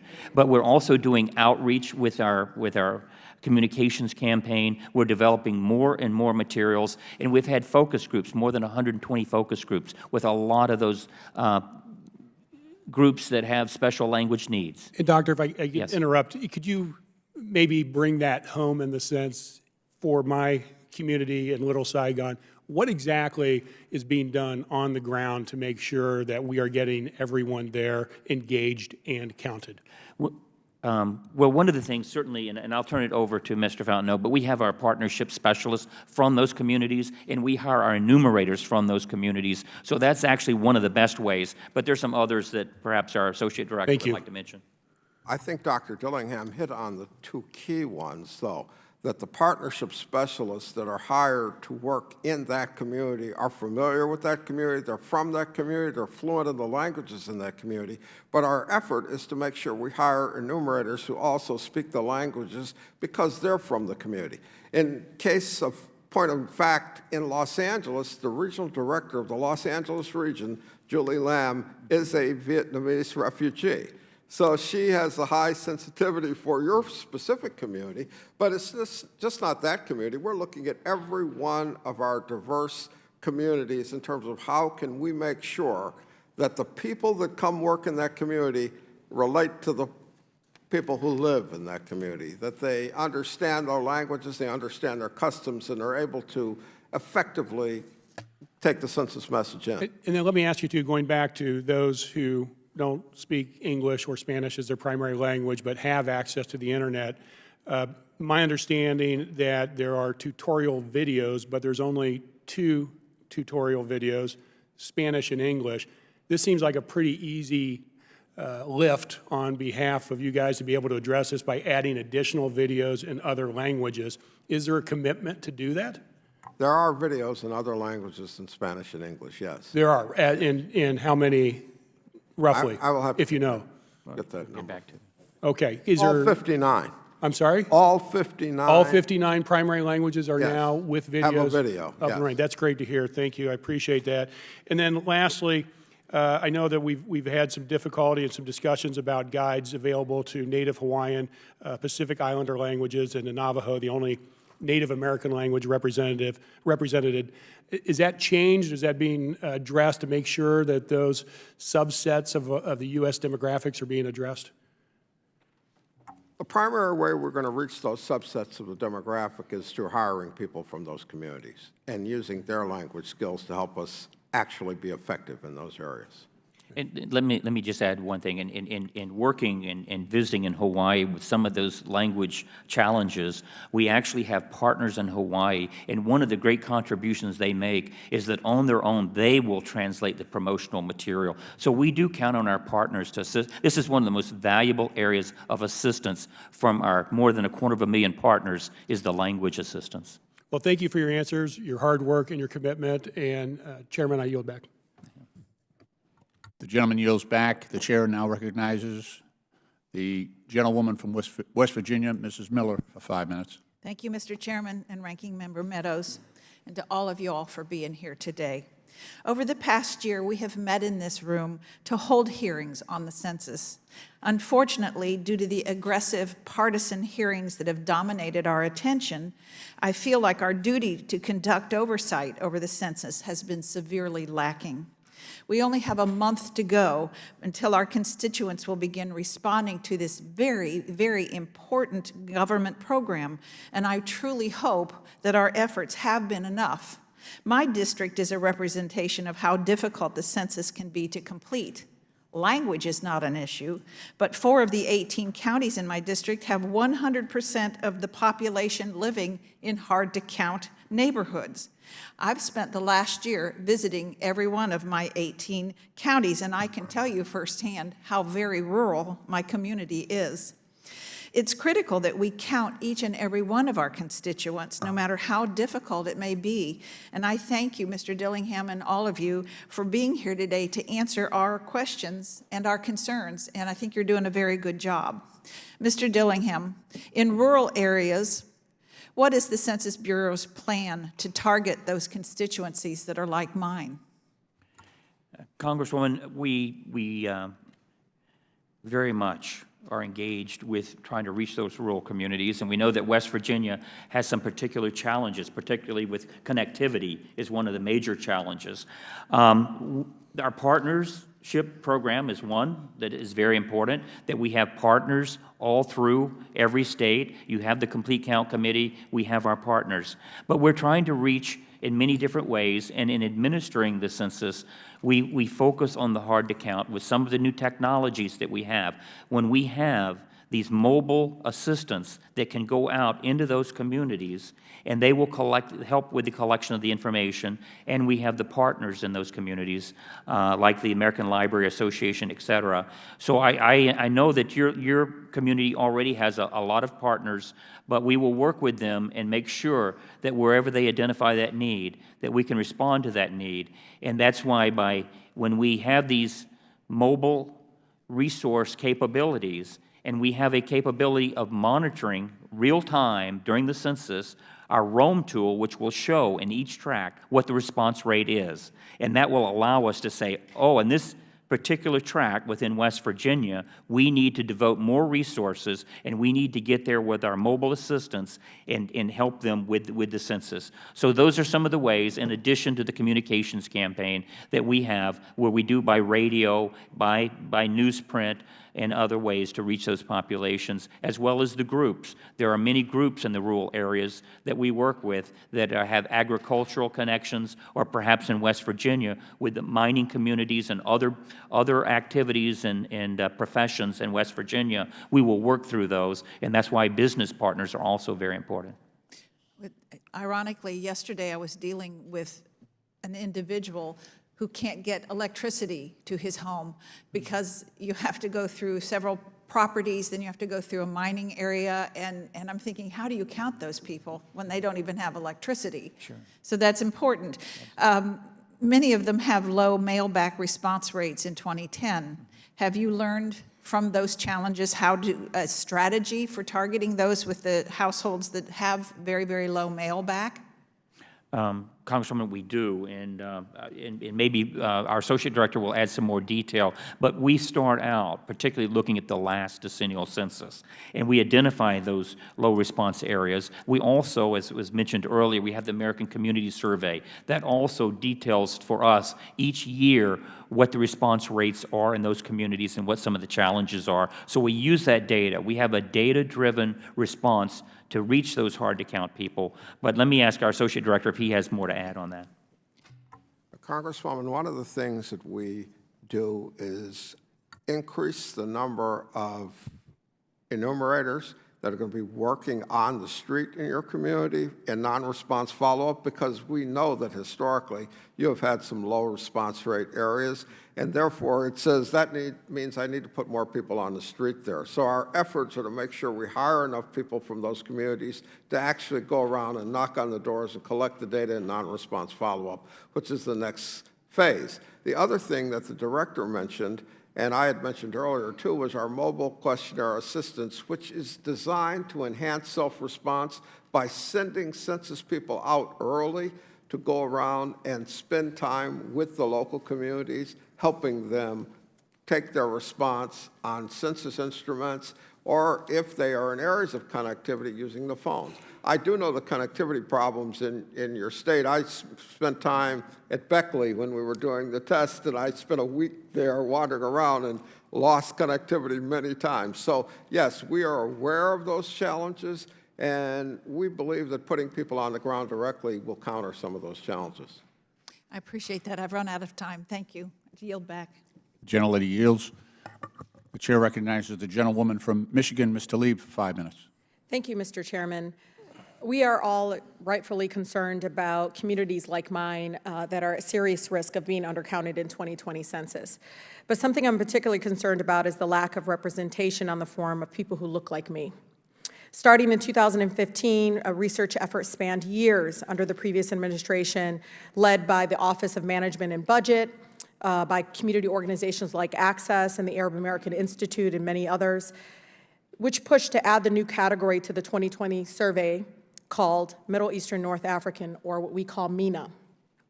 In 2015, Director, the category went into the field for testing, and based on the findings, the Census Bureau recommended the inclusion of MENA category in the 2020 census. Despite these findings, however, the Census Bureau announced under the current administration that MENA category would not be included in the census. Dr. Dillingham, do I look white to you? Congresswoman, I think that if you tell me what you identify with, and I think I would respect that. Sure. So, Director, are you aware that people like me who are Arab, Middle Eastern, North African have to indicate that they're white on the U.S. Census? Congresswoman, we actually have on the, and I understand, you know, that there was a process in deciding, certainly before I got to the census, and there's a history to coming up with the questions and the race and the ethnicity categories, and that OMB... No, they ignored it. Director, but they ignored it. The previous administration decided to put MENA on the form. They ignored it. But do you think if I circled white category, that would be an accurate depiction of my racial and ethnic background? Congresswoman, we do not second guess what you put down there. Okay. And we do have a write-in. We do have a write-in. Director, you're not giving me an option, because let me tell you, there's a reason why the recommendation happened. Sure. Because would circling white on the census change my lived experience as a person of color in our country, right? Even saying that, you understand there's a difference when you actually have the checkoff box. Right. Because the MENA community, like others, relies on accurate census representation for health research, Director, certainly, language assistant, civil rights laws, and reporting educational outcomes. In addition, it would help address things like crime reporting, Director, helping minority business owners get loans, and drawing congressional and state legislative boundaries. So, Director, do you believe it is important to better collect racial and race information from census participants of Middle Eastern and North African descent?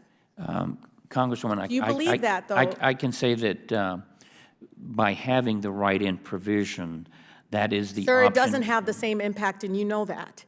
You know that. Yeah. That's why the community pushed to add the category of MENA, and they did it right. They went through the process, and they got it approved. And this administration decided to ignore them and to make them invisible again, right? That's what you're doing. You're making us invisible. No, the continued absence of this ethnic category contributes to erasing us. Our living, working, we all live and work and raise our families here.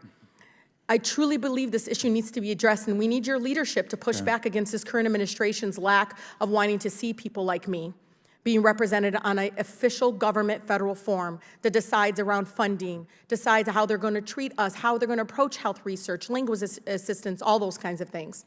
And I mean, you know, Director, we need to get it right, because I'm not white. I'm not. And I don't try to say to others that you should be this or that. Sure. But when I sit on this form and I look at it, I don't see myself represented on this form. And I think that's a huge issue for people like me. Sure. And I need you to do more in pushing back against this current administration, ignoring what the previous administration was able to do. And the U.S. Census Bureau decided to add MENA, and they ignored it. Congresswoman, I can assure you that we continue to study race and ethnicity and the options for self-reporting that. Director? And let me just say that but we've been studied enough. We want your views, and we're beginning the process of looking at the 2030 census. It's too late. It's too late, because for 10 years we will be invisible to health research, to a number of things, small business loans. We will be invisible for another decade in our country. And I think it's wrong. And it was wrong to ignore the efforts of not only the Office of Management and Budget, but organizations like Access AI and others who followed the process, did what they needed to, get public input to making sure that they are seen finally by their own federal government. Thank you, I yield. The gentlewoman yields. The chair now recognizes the ranking member, Mr. Meadows, for 5 minutes. Thank you, Mr. Chairman. Mr. Dillingham, I want to do a little bit of cleanup, if I can. Congresswoman Debbie Wasserman Schultz was asking about documents and timeframes. Here's what I'm requesting of you. We need to know who is in charge of finally releasing the information. We need to know a reasonable time frame on when her requests can be given, and I need you to get that to this committee this week. Are you willing to do that? Congressman, I certainly will do everything I can, and certainly will do everything I can to get So let back me to the interrupt committee you. this That was a week. softball Yeah, question. I understand, Congressman. We So will get back with an answer. That's not. Listen, this is not my first rodeo, and I get this Yes, sir. from the previous administration. I'm getting it from. I need it this week. Yes. Are you willing to do that? You got people behind you. Turn around and ask them right now, because we're going to wait until you give me an answer. Turn around and ask them. If not, don't bring them here. Congressman, I think I got a firm yes for you. Thank you. And for the Thank you. Congresswoman Okay, as well. Thank you. I appreciate it. Thank you. Listen, this is, because it comes across as if you're trying to hide Gentleman will information. suspend. Absolutely. It shouldn't be this hard. It should not be this hard. Just basic respect for members of Congress. Each one of them represents 727,514 Americans. Just on that basis, you should give the decency and the respect to the members of Congress who are sitting here, who have been elected by their constituents. Give them the information that they are owed, that they deserve. That's all. I yield back. Congressman, I agree with both of you on this. I can just by way of explanation that, we try to recruit as many partners as we can, and sometimes when we're putting the list together, especially in the early stages, some did not give us permission to use, and so we need to remedy that.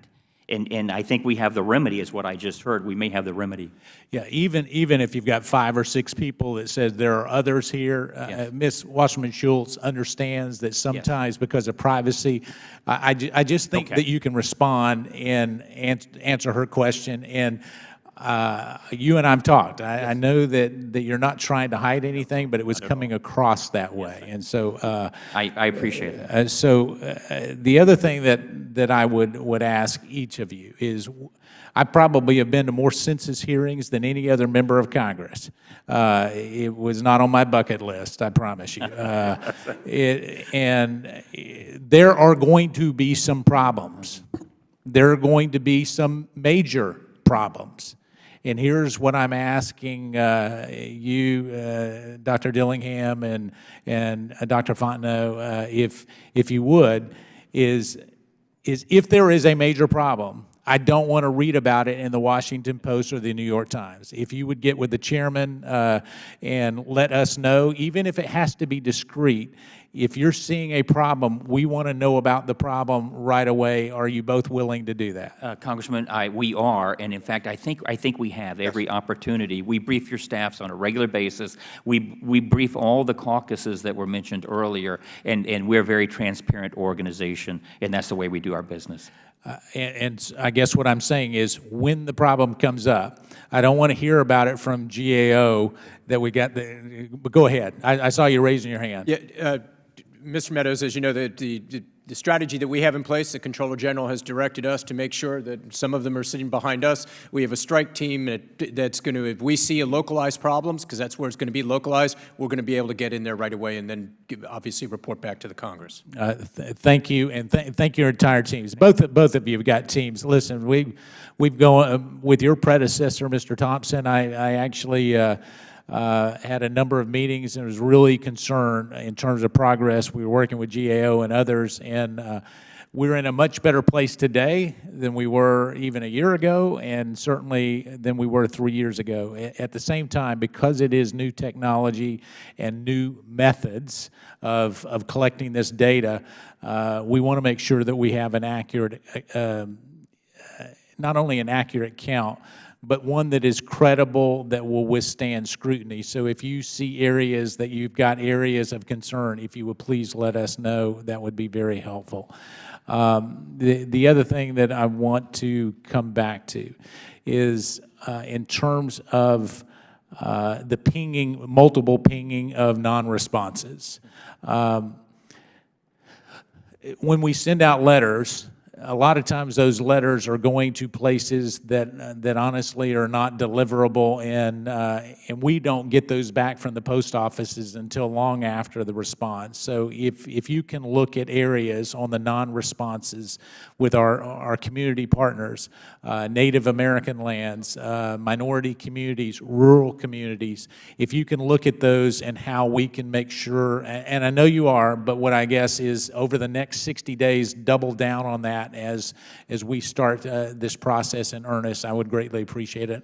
I see you're nodding, so for the record, I guess we're all in agreement. Is that correct? All right, I'll yield back. I thank you. The gentleman yields. The chair now recognizes the gentlewoman from California, Ms. Porter, for 5 minutes.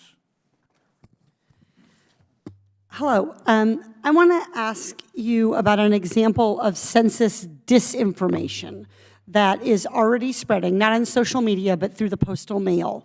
Individuals across the country, including in Michigan, in California, in Alabama, and other places, have reported receiving a questionnaire in the mail titled 2020 Congressional District Census. But this questionnaire is not from the Census Bureau. It is not the census. It is a fundraising mailer from the Republican National Committee. I have a copy of this mailer here, Madam Chairwoman, and I would like to enter the copy into the record. Without objection. This questionnaire is labeled as, quote, a census document that was requested by President Trump. The document asks individuals to return it within 7 days to ensure accurate tabulation and dependable results. And it says, quote, enclosed is your official Congressional district census, and people are given a registration code that is specific to them, a several-digit number, not unlike an alphanumeric number, not unlike what they're going to be getting to then go online to complete the census. This is not the first time that we have seen the RNC, the Republican National Committee, try to confuse voters by sending them a mailer that imitates the census. They did the same thing in 2010, prompting Congress to pass a law sponsored by Chairwoman Maloney trying to stamp out this conduct. But here we are, 10 years later, and the RNC is at it again. Dr. Dillingham, are you familiar with this RNC mailer? I've heard generally about the problem. Have you seen it? No, I have not seen it. We have sent it to the Census, to the Postal Bureau for investigation. Will you please commit to reviewing this? We will be glad to review it. I'm asking you personally, will you commit to reviewing this? I certainly will. Thank you. Have you asked the RNC to cease and desist from using the term 2020 census or official census in its mailings? Congresswoman, I would have to look and see. I'm not sure who sent that out. And I am. Okay. Because I have reading glasses. I'm sure you're going to be able to see this. Mm-hmm. Way down here on page 2, this little bitty box, in about, I would say, 4 to 6 point font, it says paid for by the Republican National Committee. Will you ask the RNC to stop using the terms 2020 census, official census, and a registration census code? We will study this problem, and let me tell you what we do for avoiding any type of scam or misrepresentation. I would love to ask you more generally about this, but I'm concerned about this. And this mailing has already gone out. So the time to stop it was actually before it happened and when the first reports came into your office. We know Californians have called the RNC. Someone's parent got this, an elderly parent. The adult child called the RNC, asked them to stop sending these things to their parent, and the RNC which I realize you're not responsible for, but the RNC told them, quote, this was an order by Donald Trump to send out to people and they must comply with us. The census is already facing so many problems with disinformation. This fake census from the RNC will only serve to increase confusion and distrust. And I call on you to do everything you can to accurately combat this document. These were beginning to be mailed back in early 2019. So this has been an issue for over a year now. And we should all, regardless of party, avoid politicizing the census. Do you agree? I agree. We should not confuse any mailings like that with the census. Absolutely. Okay, what actions is your team taking to prevent fraudsters from capitalizing on the census to scam Americans? Well, we do have on our website, we have ways for people to report this, for avoiding scams and fraud. We remind them that don't ever give your Social Security number, don't give donations, don't do anything on behalf of a political party with anything on the to do with the census, don't use your credit cards, et cetera. So we put out advice, and then we also try to make sure that we dominate any communication with more accurate advice as well as reporting. Mr. Dillingham, I have a question about this because I'm glad that you have this, correct information on your page.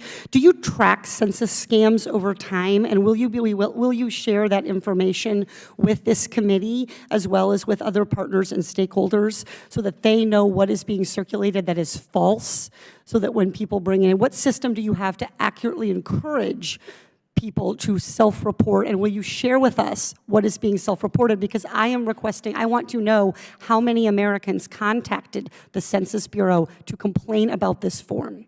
Will you provide me with that number, please? If we have that information, we'll get those totals to you. Thank you so much. I yield back. The gentlelady yields. I now recognize myself for 5 minutes. Mr. Marinos, you're the Director of Information Technology and Cybersecurity for the Census, is that correct? I noticed from the GAO report a couple of things. One is they're saying that this will be the first census where the Internet shall be the preferred mode of communication and participation. And yet, further down on the report, it says that we still have significant problems with cybersecurity within the census system. Is that correct? Yeah, more generally, I think what we're concerned about is that we have a census that's going to be relying on technology, including internet response, at a time when cyber threats are very high. Right. So let me ask you, so the other hat I wear on another committee is actually on fintech, and we look a lot at blockchain applications. Is this the type of system, and I know that blockchain is used extensively on databases and registries in other countries. Is this the type, are we looking at anything like that where we can use a more secure system, a distributed system, one that is less vulnerable in terms of where the census is going? With respect to the 2020 census, I'm not aware that blockchain was explored as a possibility. It's entirely possible that, in the lead up to the next decennial, that may be an option for the Bureau to consider. Well, by this is a every 10-year process, Correct. So you would think by 2030, but I mean that the time to start, right, would be now. Yeah, in fact, in reality, the internet response capability was earlier tested, and considered in the early part of this decade as well. So in reality, the Bureau is already pursuing and making plans for 2030, and GAO itself will turn its eyes that direction as well to see what sort of planning is taking place within the next year. Yeah, I know there are, at least today, some privacy issues because the blockchain is it's transparent, it's public. But I also know that there are permissioned blockchains where trusted parties have access, and that encryption allows us to use pseudonymous or anonymous representations. But given the uses that we're applying the census data to, for federal funding, number of congressional seats, that's all data that gives people in this country an actual identity. And there's a lot at stake here, and I just hope that, in your position, you might be the person to drive that process, to actually begin, obviously we can order a study, we can order the census to to undertake a review of blockchain viability within the census. I'm sure my colleagues and I could put something together on both sides of the aisle, but it would be prudent, I think, to take the initiative on your part to explore some of these possibilities. Yes, sir. There are essentially two things that GAO is doing right now. One, we are monitoring, as you see from our report issued today, on what's taking place right now in the preparation for the 2020 census. Having said that, at your initiative, we're looking at issues like privacy. We're looking at the extent to which the Bureau is anticipating, once it collects the information, how it's going to protect it. And it's entirely up to the Congress to certainly ask us to look at issues like exploring what are possible technologies that could be explored for the future, for 2030 as well. And we'd be happy to entertain that. Thank you. I mean, it is tamper-proof. It's been proven to be tamper-proof, and there's an immutability aspect that is very strong. I do realize there's some weaknesses on privacy right now, although there are a lot of really smart people working on that issue. We've got some scalability issues, but the fact that this is this is a decennial census, it would appear to be something that would lend itself to that type of process. I know some other countries are looking at that as well. My time has almost expired. The chair now, I will yield, and the chair now recognizes the gentleman from Missouri, Mr. Clay, for 5 minutes. Thank you, Mr. Chairman, and thank all of the witnesses for being here. Director Dillingham, good to see you again. Nice to see you, sir. The black community is historically undercounted. In the 2010 census, black communities were undercounted by 2.1%, or roughly 778,000 people.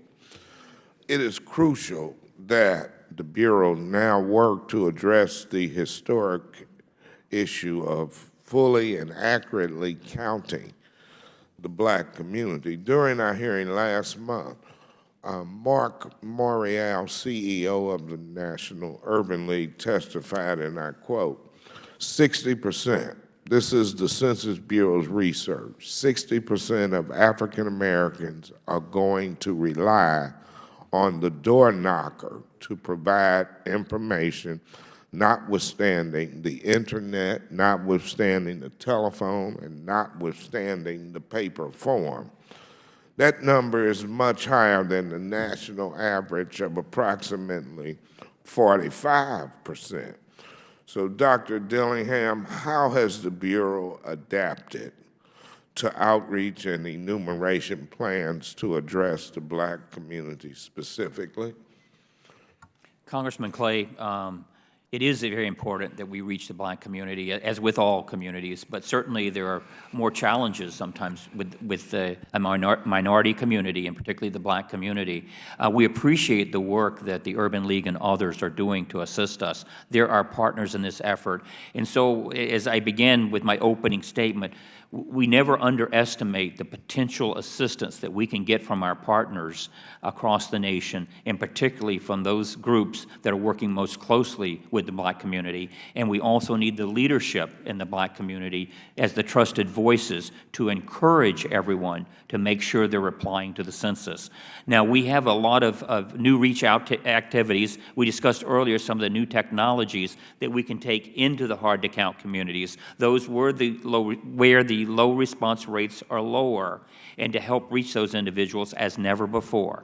Nevertheless, it is important that they have the trust and that they're motivated and engaged. So we do have, as Associate Director mentioned in a previous answer to another, we encourage the faith-based community. We encourage all the communities to help us with that, to make sure they're motivated, make sure they get the messaging. With our communications campaign, we have special commercials to reach those communities.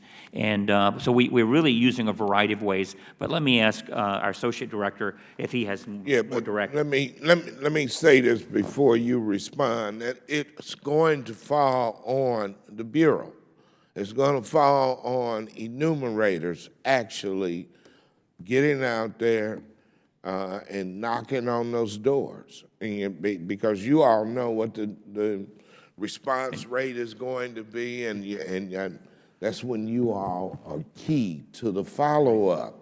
Mr. Fontenot and then Mr. Mim, I see you want to kind of say, go ahead. Congressman, one of the things we do is model those communities where we expect lower response rates to determine whether we need a larger number of enumerators. Okay. And in that case, we are planning larger numbers of enumerators in those tracts that have low response rate, and especially in some of the black communities where we're planning larger numbers of enumerators who are hired from within that community, who know that community, to go out and then take the count. But we're depending very heavily on our partners in the community to help us raise the trust level. But Mr. Morial also said that your outreach should be culturally appropriate. And so how do we address that? Our outreach becomes culturally appropriate because it's designed with our partners, with the Urban League, with the NAACP, working with them, with our partnership staff who's from that community, who understands the community, and with churches. Including media outreach? Including media outreach, that is correct. Black weeklies, radio? We have a advertising agency that is a black advertising agency that is a partner with Y&R, who work to design a lot of the media campaign to reach out to the black community. Okay. And I see my time is up, but thank you, Mr. Chair. The gentleman yields. The chair now recognizes the gentleman from Pennsylvania, Mr. Keller, for 5 minutes. Thank you, Mr. Chairman, and thank you to the panel for being here today. The census is very important to everyone, and I just want to make note that now that the impeachment sideshow has ended and Speaker Pelosi finally thinks the census should be an issue of focus, I'm glad to see we're starting to address some of the potential problems with the census. Ensuring an accurate count is essential, particularly for rural districts like PA 12, the one I represent, who receive a lower return on federal tax dollars invested to the tune of $2,000 per person not counted. As of the beginning of February, over 2 million people had completed an assessment to become an enumerator in the 2020 census, which is approaching the target of 2.6 million interested candidates by next month. In order to reach the end goal of hiring 500,000 people as enumerators, I understand the Census Bureau is conducting a recruitment campaign to ensure an adequate workforce. Mr. Dillingham, can you speak to some of the challenges you've been seeing throughout this recruitment process, and if there are any strategies the Census Bureau could implement quickly to address those before mailings go out and the process officially gets underway? Absolutely, Congressman, and we appreciate the circumstance in Pennsylvania, and Philadelphia is actually our regional headquarters, and so there's a lot of attention with Pennsylvania. But it is very important that we have the people on board. We had some previous discussions here today that we're going to meet our goal. We're going to surpass our goal. We will meet our goal, and that was the hardest case scenario of the 2.67 that we needed, and that was, we're going to meet that in the first week of March. And the numbers, by and large, you asked what the challenges were, and I think everyone understands that unemployment is low. So that was a challenge. And so we've recruited, we have alumni that come back every 10 years that love to do this, but we've recruited in the university setting. There's 20 million university students out there with student loans and needing money. So we have made a very concerted effort. We have more than 6,000 partners in the higher education field, and we spread the word in so many different ways. And our recruiters, we have right now 4,500 recruiters that are recruiting people. So that is why we're making our goals. We're on the course, and if we're over our goal, if you look at a response rate of what we predict, but if the worst case scenario, we certainly need more, and we're not going to stop recruiting all through the decennial census. Until we get the count, we're going to continue to recruit, so we will far surpass our goal. Okay. Are you seeing challenges specific to recruiting enumerators in rural parts of the country? And if so, what ways can we as Congress be helping to improve recruitment and give you the tools you need? Congressman, exactly. Rural areas and in other areas, particularly, I could say generalized in much of the Northeast, in some of the smaller states that we've encountered that. One of the ways we do it is that we have continuously reevaluated the pay rates. So we have raised, even very recently, I think this week, we increased the pay rates for these people in certain jurisdictions based on what we're seeing and the needs. But let me ask Associate Director Fontenot if he wants to add. Congressman, our labor economists work to look at the dynamics by county in areas that we're having difficulty recruiting. Some of those dynamics include the unemployment rate, the type of work in that county, the prevailing wage rate in that county, and we've been adjusting wages up where we've needed to reach more people. In terms of what you as a trusted voice in your community, as a congressman, and your local staff can do to assist us is emphasize people's responding to our recruitment advertising. That's primarily, if it's in a blog that you're putting out, if it's something that your staff can do to emphasize, step up and respond to Census at 2020 census.gov/jobs and get people engaged in applying. That would help us significantly. But our people will work, our recruiting staff will be working with your district staff on any particular tracks or areas in your district that we're having difficulty recruiting. Okay, I appreciate that. Thank you very much. I yield back. The chair recognizes Ms. Ocasio-Cortez of New York. Thank you, Mr. Chair. I would be remiss if we didn't remind the committee overall that this is not our first census hearing, but we have been at this work for quite some time. Yet, if it is a given member's first time showing up to a census hearing, I welcome them. The Trump administration spent more than 2 years trying to add a citizenship question to the 2020 census, which one Republican operative and gerrymandering experts said would be, quote, advantageous to Republicans and non-Hispanic whites. Last year in July, however, the Supreme Court ruled that the attempt to add the question was unlawful and that the reason given to Congress and the American people was, quote, contrived and, quote, incongruent with what the record reveals.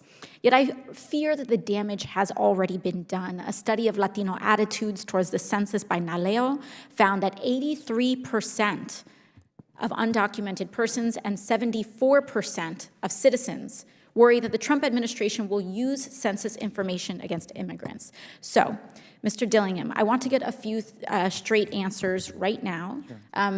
I hope that they're relatively straightforward and would appreciate it if you could answer these with a simple yes or no. The first, the 2020 census will not ask about citizenship or immigration status, correct? That's absolutely, yes. Thank you. The census data will not be used in immigration enforcement, correct? Yes. Thank you. The census data will not be released to the Department of Homeland Security, correct? Yes. And as we know, releasing census data to DHS would be a crime punishable by 5 years, up to 5 years in prison or $250,000, correct? Yes. And can you pledge today that immigrants can trust the Census Bureau to keep their data confidential so that they can participate in the census without fear? If I understood your question, it was whether or not I could convince or share with that you can pledge today. Pledge today. Absolutely, Congresswoman. And I would like every member of this committee and every member of Congress and every elected leader, every appointed leader, and every leader in every community to communicate that same message. It is apolitical, the census. It is bipartisan, and we need everyone's support. Thank you, and I appreciate you saying that. However, we do know that that message is not quite getting out to the country. Arturo Vargas, the CEO of NALEO, testified before the committee on January 9th. He said, quote, many Latinos are resistant to participate in the census because they believe, after years of coverage, that there will be a question on the form despite its absence.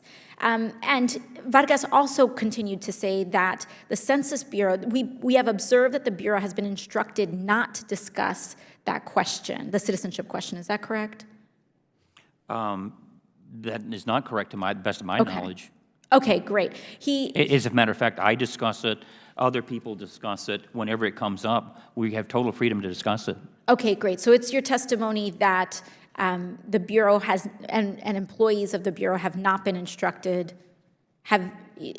so you're testifying that that is not true, that the I am not members aware of of anyone being instructed not now. If not you- to discuss the citizenship question. Not to discuss. Now, let me just say this. Okay. This is a possibility, and I don't know of any factual basis for that.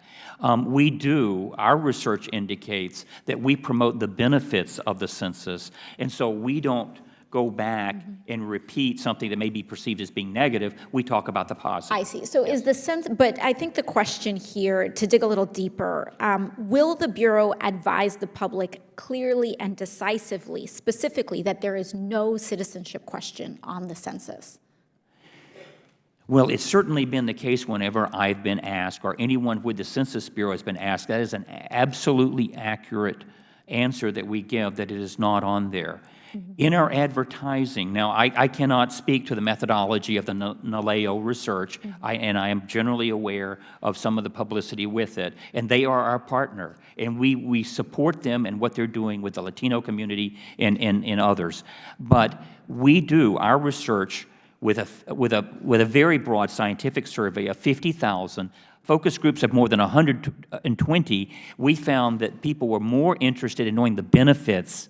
And so that's what we emphasize. Thank you. And just with my last question to clarify, if someone knocks on my door in the Bronx, how can a person confirm that this person is in fact from the census?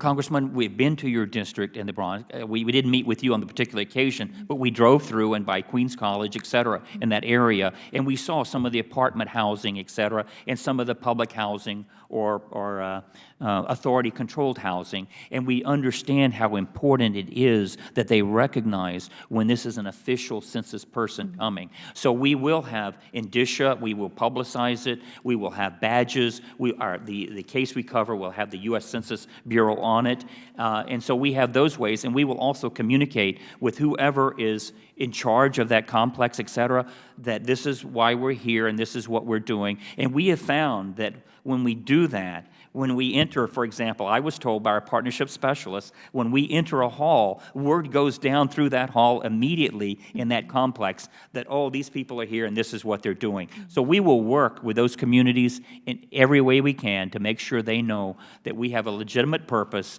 and it is a purpose that we hope that they will support and has benefit to them. And I want to thank you also for working with some of the outstanding leadership in the state of New York that everyone knows in promoting the value of the census. Okay, thank you very much. Gentlelady yields? Oh, the gentlewoman yields. The chair now recognizes the gentlewoman from Michigan, Ms. Lawrence, for 5 minutes. Thank you, Mr. Chairman. Dr. Dillingham, you've been to Detroit. Thank you for physically coming. Detroit, however, is a city notoriously undercounted in past census years. My district includes a significant minority population who speaks dozens of languages. So it's critical that the Census Bureau take aggressive action to ensure the hard-to-reach populations are prioritized in their preparation. As you know, the mobile questionnaire assistant operation is meant to improve participation in the 2020 census by establishing a visible Census Bureau presence in areas with low response areas and providing the public with a way to immediately answer the census in these locations. With this being said, that was a commitment that I received from you, but I'm concerned that this operation will be understaffed and simply inadequate to serve the millions of Americans who may need it. In 2010, the Census Bureau spent $35 million on questionnaire assistance and deployed more than 31,000 staff members to nearly 39,000 locations. However, in fiscal year 2020, Congress gave the census $1.4 billion more than the president requested, and Congress has directed the census to spend a minimum of $90 million on this operation. On last Friday, however, the census informed this committee that you've only obligated $7 million to date, and that it plans to deploy only 4,000 staff. Director, I'm concerned that your proposed staffing level and infrastructure for the mobile questionnaire is insufficient to ensure cost-effective use of funds. Can you give me a commitment today to revisit the followings? 1, the planned number of census response representatives, and 2, your decision not to include questionnaire assistance centers at accessible fixed locations and hours for the period of time? I certainly will, Congresswoman, and I appreciate the visits to Detroit and those hard-to-count areas, the 8 wards of Detroit, and we went to those areas, and we saw the locations where we could use the mobile assistance, where they can go into the community centers. As I recall, each ward had plans for a community center. We visited one, but they have centers there, and we also went to donut shops, for example, in Detroit, and we saw where the homeless would congregate, and we said that is where we can take the technology directly to those locations and help to count those people. So are we going to do that? Are we going to do it? We are going to do that, and I want to commend the city of Detroit and the partners that the occasion when we visited the law school, et cetera. Those people were very committed, Yes. and when they took us around early on a Sunday morning, we saw those locations, and that's what we intend to do. Now, you bring a question, and we'll be glad to get back with you on the facts and figures, but it was unanimous among the professionals at the Census Bureau that the fixed locations in this day and age were not nearly as efficient or as effective. As a matter of fact, we don't have the hard data, but some data we have indicates in some locations we had an average of 1.5 people visit a day. And to have a storefront location where only 1.5 persons come in a day is not being efficient and effective. That is why there was agreement, and the Congress asked us, the appropriating committees, the House and the Senate said, what can you do and what can you do better? And we developed this plan, which they decided to fund from $90 million, and we actually may spend $117 million on it. But it is an additional more than 4,000 people who are our recruiters. So if you're not going to invest into the brick and mortar That's as correct. there was a plan, how do you reach? Well, I mean, how do you give access to those people who say, I can't figure out what you're talking about, somebody needs to tell me, Sure. and you're not knocking on their door? How do you fix Sure. it? Well, what we do is through our partners, like the American Library Association, if they Yes. want to do it online, they can go to the community centers, they can go to the library, they can go to the businesses that allow that with those, the internet option. A lot of those people will not choose the internet option. That is correct. That is correct. And then, so then they, if they have a phone, they can But call. Dr. Dillingham, we have a crisis in Yes. Detroit where Yes. a lot of our local libraries are not open or functioning, or if they are, it's only 2 or 3 days a week. So how do you satisfy that need when you don't have a place on a regular, consistent schedule for them to have access? Yeah, let me give you one example. In Detroit, and working with the former chairman of this committee, and they were interested, and the mayor was interested in a fixed location in Baltimore.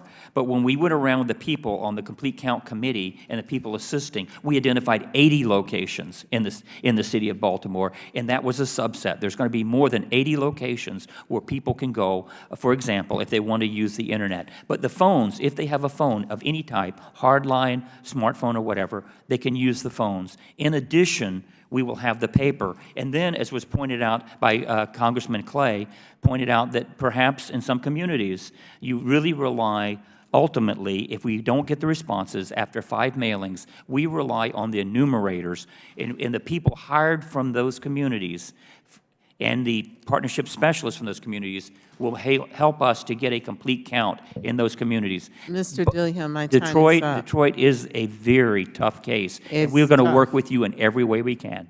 And I want you flexible to be able to revisit that. Thank Yes. you. I yield back. Yes.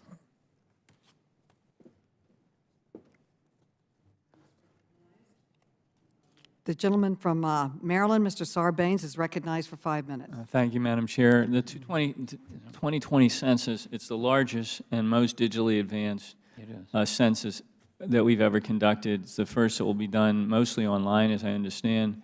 So obviously, cybersecurity is going to have to be a top priority for you all.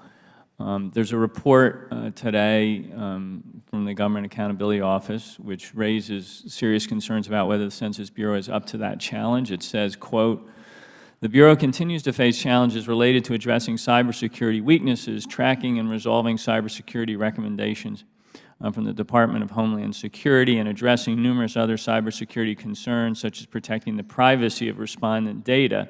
So notwithstanding the commercial we saw at the front end, which showed that security obviously is going to be a key concern, we have some worries here. Mr. Marinos, can you elaborate on the cybersecurity challenges you identified in your report? And I guess I'd just make the point that if ever there was a juicy target for those who want to hack in and cause mischief and sow discord and all the rest of it, it would be our 10-year census when we're putting it online in a way we've never done before. So that's got to be obviously a high priority. So could you speak to that, please? Certainly, Mr. Sarbanes. So indeed, I think that's what is probably the most important thing to emphasize here. We're dealing with cyber threats on a constant basis against federal agencies, and Census Bureau is no exception with respect to that. The reality is, and why GAO identified the census as a high-risk area in 2017 resides quite heavily on the innovation. So the fact that we are looking to rely on the internet response option as one of the key ways for the public to be able to respond to the survey is what creates the risk and specifically the cybersecurity risk. Now, having said that, we have some encouraging news here. The Bureau is working with CISA, as we mentioned, the Department of Homeland Security's cybersecurity experts, and has been doing that for actually over 2 years. CISA has been conducting assessments. CISA has been providing consultative advice to the Bureau and has an agreement with the Bureau to provide operational support in the event that the Bureau starts to see some nefarious activity. So that's a positive. Yeah, well, let me jump in because I guess the Census Bureau's own data was talking about these concerns, and last Friday the Bureau informed us that it had 924 unresolved security vulnerabilities known as, quote, plans of action and milestones, end quote, at the end of January, and those vulnerabilities included 151 that were, quote, high risk, and 60 that the Census Bureau deemed, quote, critical. And according to the Bureau itself, less than half of these will be fixed before Census Day on April 1st, 2019. So, Dr. Dillingham, shouldn't all the critical and high-risk IT problems be fixed before April 1st? Congressman, we certainly would hope that would happen. But let me explain that the Census Bureau engages in a very sophisticated risk management process that began in the 1990s with guidance from GAO on how we do risk management. So what we do is we identify all of our risk. They document some of these risks, and they tell us when we're slipping on our schedule or where risk continues to exist. We develop the plans for remedying the risk, and we get things off of that list every day, and more come on.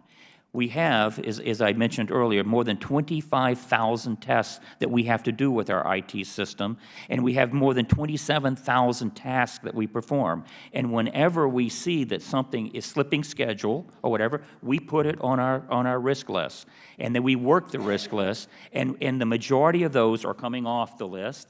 I think GAO commends us often about the progress we make, but the whole concept of risk management is to always be looking for a risk, and that risk can simply mean you're slipping schedule a little, and then you work the risk, and that's what we do. So we will never, in my opinion, not have a risk list. We will always have risk, and risk by definition means there's a possibility that something will happen, not that it has happened. I mean, I certainly appreciate that, you can't guarantee that every risk is eliminated completely. That wouldn't make any sense.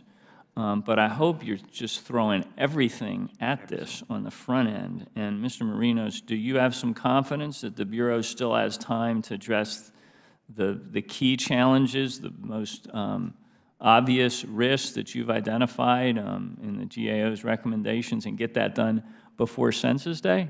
Well, we're definitely encouraged, in particular with respect to how the Bureau is approaching trying to take action on feedback it's getting from DHS.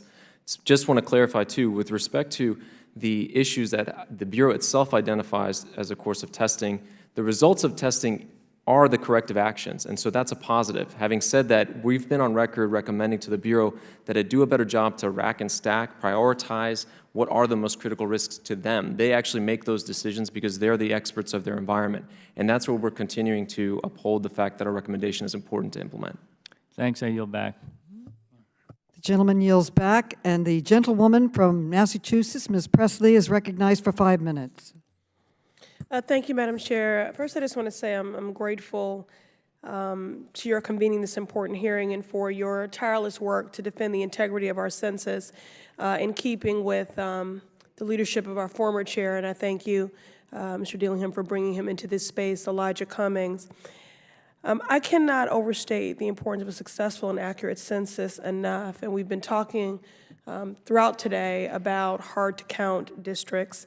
More than 60% of my constituents living in Suffolk County live in hard-to-count neighborhoods, more than 60%. So critical to ensuring undercounts don't take place in the first place is making sure that we have the staff power recruited, hired up, trained, and ready to do the work. Now, I have heard directly from constituents of mine who are eager and enthusiastic to take on this task, but instead, being frank, have been given the runaround or have been left waiting to hear for weeks on end from the Census Bureau on the status of their applications. So today, I would like to discuss the Census Bureau's recruiting and hiring efforts. I understand the Census Bureau is expected to hire up to 500,000 temporary workers to conduct the 2020 census, including enumerators who knock on doors to ensure everyone is counted. To do that, the Bureau set a goal of recruiting 2.6 million applicants. But again, according to the GAO report, the Census Bureau is far behind. The GAO says, quote, the Bureau is behind in its recruiting of applicants for upcoming operations. If the Bureau does not recruit sufficient individuals, it may have difficulty hiring enough staff to complete its upcoming operations within scheduled timeframes, unquote. I know there's a reoccurring theme here. There's a reoccurring repeat themes here because we have shared concerns, and we do want to be good faith partners to each other in this endeavor. And as elected officials, we don't get to just speak to the what. We have to explain the how. And I don't believe we've gotten to that. And so, Dr. Dillingham, you have known about this problem for weeks, outlined in the GAO report. Why is the Bureau so behind on this, with just weeks before the counts begin nationwide? Congressman, we appreciate your concern with this. We appreciate GAO pointing out that we did have a very ambitious goal under the worst-case scenario that we were trying to meet. We will meet the worst-case scenario in just a couple of weeks, by the first week in March, and most of those people will not be hired for many weeks later. So we are on course. We have absolute confidence. There's no one at the Census Bureau worried about us not having recruits overall in the country. Now, what we do worry about, some areas, and I could certainly check Boston and areas of Massachusetts, there are areas that we want to focus on. We have at least 3 applicants for every job that we're going to be hiring for in every part of the country. But some we have 4 and 5 applicants. We want 4, 5, and I want 6 applicants for every job that we have available, because we have greater selectivity. We can choose the people from the communities, directly from those communities, and often with the set of language skills needed. Well, so let me put our chart up here and show you where we are. Oh, no, I've seen that from earlier in your presentation. And we have it in your materials. And again, just underscoring not only the GAO report, which contradicts what you're offering here. And their data is somewhat dated. I think they will admit that. Again, it contradicts what you're offering, and it contradicts on-the-ground experience by the people that I represent. In order to maintain the integrity of the census process, then we have to have the recruiting process be one that is of integrity. And I have participated in job fairs in previous census and have been a good faith partner, have already done census awareness events in my district. And, you know, those that are unemployed or underemployed and who want to be a part of this process, they have just been, you know, left out to dry without any response for a very long time. So I'm glad that the Bureau has had a recent uptick in recruiting. Can I respond? But I want to show you a chart, again, from today's GAO report, Okay, so the red line shows the Census Bureau's goals for recruiting. The blue dotted line is your actual recruiting, which has been lagging behind since last September. As you can see, you still have not reached even your own internal goals. So, Mr. Mem, what is causing the hiring delays at the Census Bureau? What can I tell my constituents? We have reached our internal goals with respect to the anticipated response rate. The worst-case scenario response rate, we're on the verge of hitting within 2 weeks. Most of these people will not be hired, some for months, some for weeks. And you started out with people are concerned about not getting word about being hired yet. We're making the selections. In March, we're going to be making final acknowledgement selections. of even receipt of application. But at the committee's last census hearing, Mark Morial, President and CEO of the National Urban League, said it's time to ring the alarm bell on the enumerator program. They are behind, and there is no strategy to catch up. Mr. Mem, is Mr. Morial's concern a fair one, yes or no? I will say this, he's our partner. We work with him, we respect him. Yes or no? And let me say, some people look at a glass and say it's half empty. We say it's filling fast and will overflow. And so with Mr. Morial, I would characterize it differently. Yes, I would. Well, it's not just about meeting a single national recruiting target. Census workers are needed more in hard-to-count communities where many people will not fill out census forms until someone arrives at their door. Yet again, according to the GAO, 202 of the 248 area census offices fell short of their individual recruiting targets. I mean, all this is about numbers. It okay, is. And the numbers are telling the story.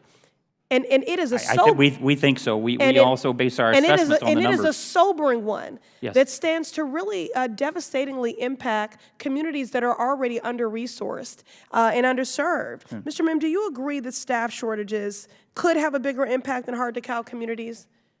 Or Mr. Fontenot, anyone who would like to weigh in here? We agree that staff shortages could have a big impact on hard-to-count communities. But I will emphasize that by the time we start making selections for our hiring, we will have exceeded 2.67 million applicants in our applicant pool.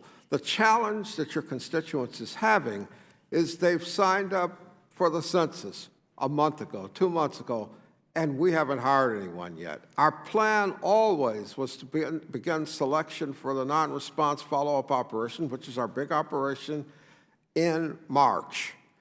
It was on our website, it was on the application of this is the order when things happen. Yes, People Mr. miss that Okay. along the way. Well, and let I've me had just- them come up to me who know me and say, Well, Mr. Fontenot, I'm so sorry. This is the last question. The time has expired, but ask the question and he can answer. Ask it. Okay. All right, well, I just want to say for 3 counties in the Massachusetts 7th, which I represent, the Census Bureau still needs to recruit 11,000 applicants. So just for the purposes of the record, and Rep. Ocasio-Cortez was doing the same thing, can you just clarify that none of this delay has anything to do with security concerns? There are people affiliated with the census who have told people that have applied that this is an exhaustive process because there needs to be extra screening and be mindful of people who would be coming to your door. And this has especially been told to those who have queries. So could you just for the record just say that there are no discriminatory barriers to people applying, and then speak to what is a reasonable time to expect someone to get back when someone has applied? right now, we're sending a letter to any applicant who has applied within 2 weeks of their application. They're getting some notification. Right now. We have received your application, okay? But they will not be selected until our March timeframe for our primary operation period, because the operation actually does not start until May. So we're hiring people in advance of an operation and a training process. And so that's the one thing that I want to maintain clarity on, that there will be a gap of approximately 60 days between the time we start selection and the time people start actually working and being paid. The gentlelady's time has expired. The gentleman from California, Vice Chair Gomez, is recognized for 5 minutes. Madam Chair, thank you so much for holding this important hearing. I want to thank all of you for being here. I've been working on this issue since I got elected, and one of the things I've been concerned about is just outreach to minority communities, hard-to-count communities, especially like mine in California and downtown LA. Some of the the nonprofits that are doing some of the outreach through some of the state and federal grants, they're reaching out to communities, and I've asked them questions about their program. So they're doing a lot of phone calls right now, doing some advertisement. And then they mentioned to me that the Census Bureau advised them not to have like door knockers when enumerators are out. Is that correct? Congressman, first of all, let me say this with your partners. You have the greatest number of partners than any member of Congress. You're at almost 2,000 partners. Yeah. And so we commend you greatly on that. Yeah. Those partners make a very important difference. Also, you have probably the most difficult, hard-to-count community with the homeless. Yeah. And when I was in L.A. and visiting your district and visiting your office, and in fact, both HUD as well as the city were trying to get some counts as to that population. And I went out and we looked carefully at the populations and some of the challenges for counting them that we're planning for. But reaching the hard to count in your district, we're totally committed to doing it in any way. With regard to the specific, this is my understanding, is that there has been some discussion because California has more resources and is doing a count of its own of a type, I guess with a corporation, a think tank that's been hired to help with a count. And I think that we have given advice that we don't want to mix the two together so that people are confused as to who's knocking on their door. Is it the think tank administered survey, or is it the census? Yeah. And that's, as far as I know, that's what the issue was and has been. And that makes sense, right? You don't want two people so you have one group, say it's the unofficial nonprofit or community liaison knocking on doors saying, hey, have you filled out the census? And then that person automatically thinks that they filled, like they were counted, right? And then they don't respond. That's a real fear, correct? Confusion by having too many people at the wrong time. And I agree with that.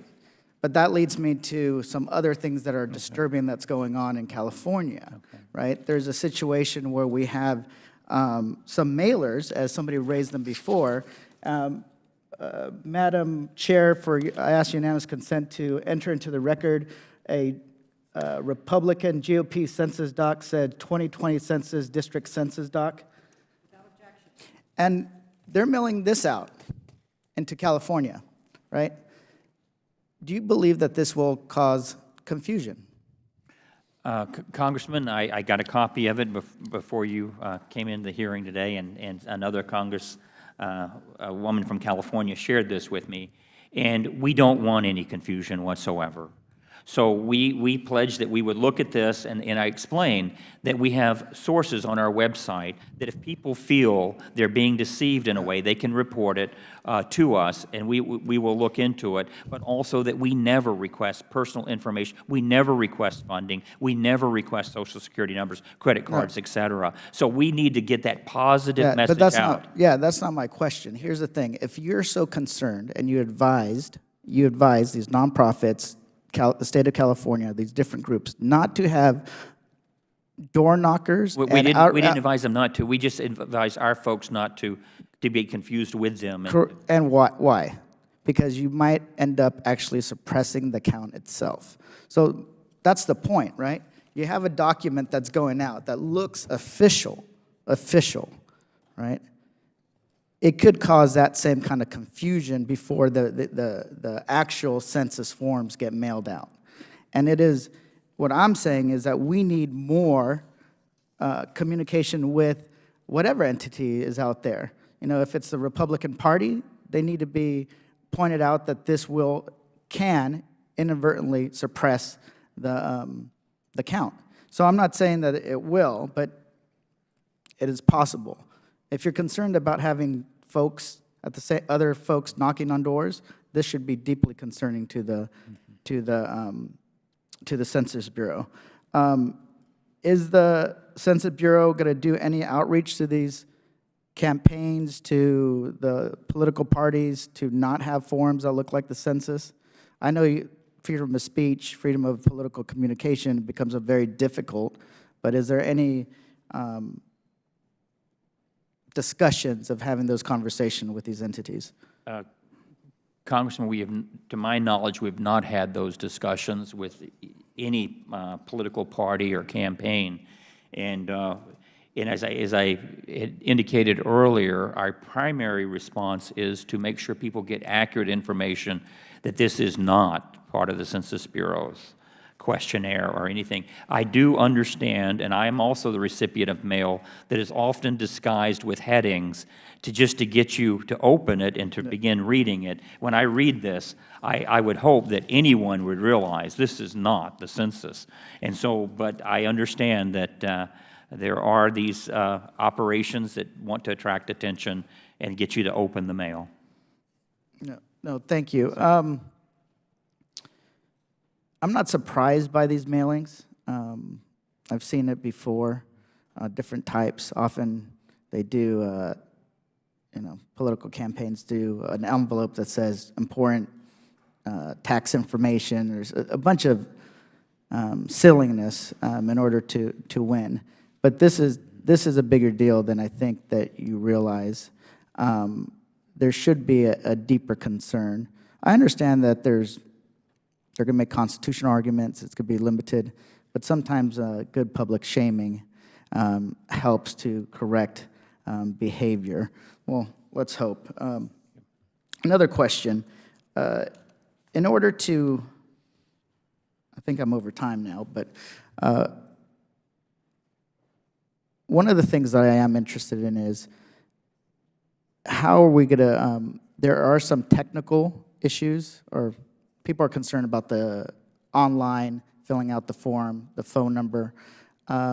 Is there any concern about overwhelming the system, or will the system be able to handle a massive flux of people trying to fill out the census questionnaire at the same time? I doubt it, because it's like, let's face it, people are not revving up to fill out the census. But what are your thoughts? Congressman, we do think about that, and the system has been designed to accommodate far exceed what our predictions are.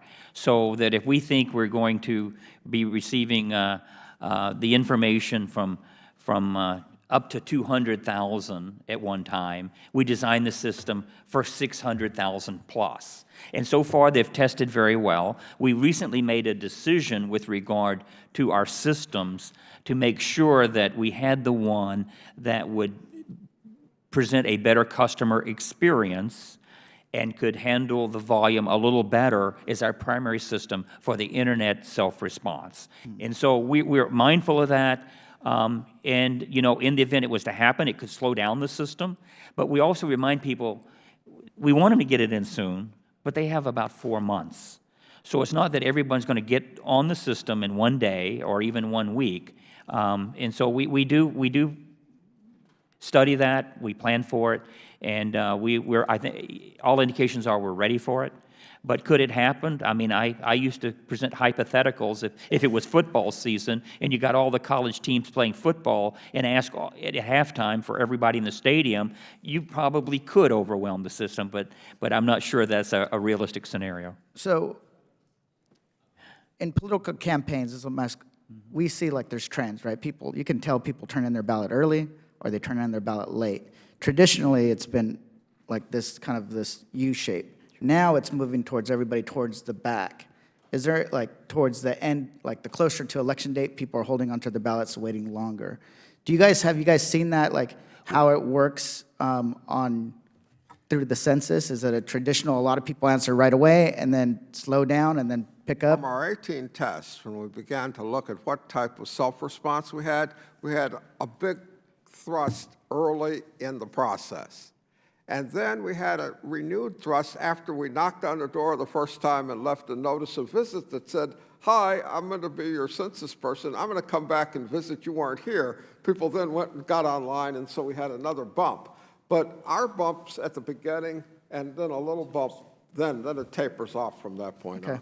Thank you, Madam Chair, for indulging me. I yield back. I want to thank Jimmy Gomez for bringing up this deceptive mailer. I think it's outrageous. It looks like an official document. It says 2020 Congressional District Census. Then it says fill out your census document, and it's a campaign piece for the Republican National Committee, right? That's outrageous.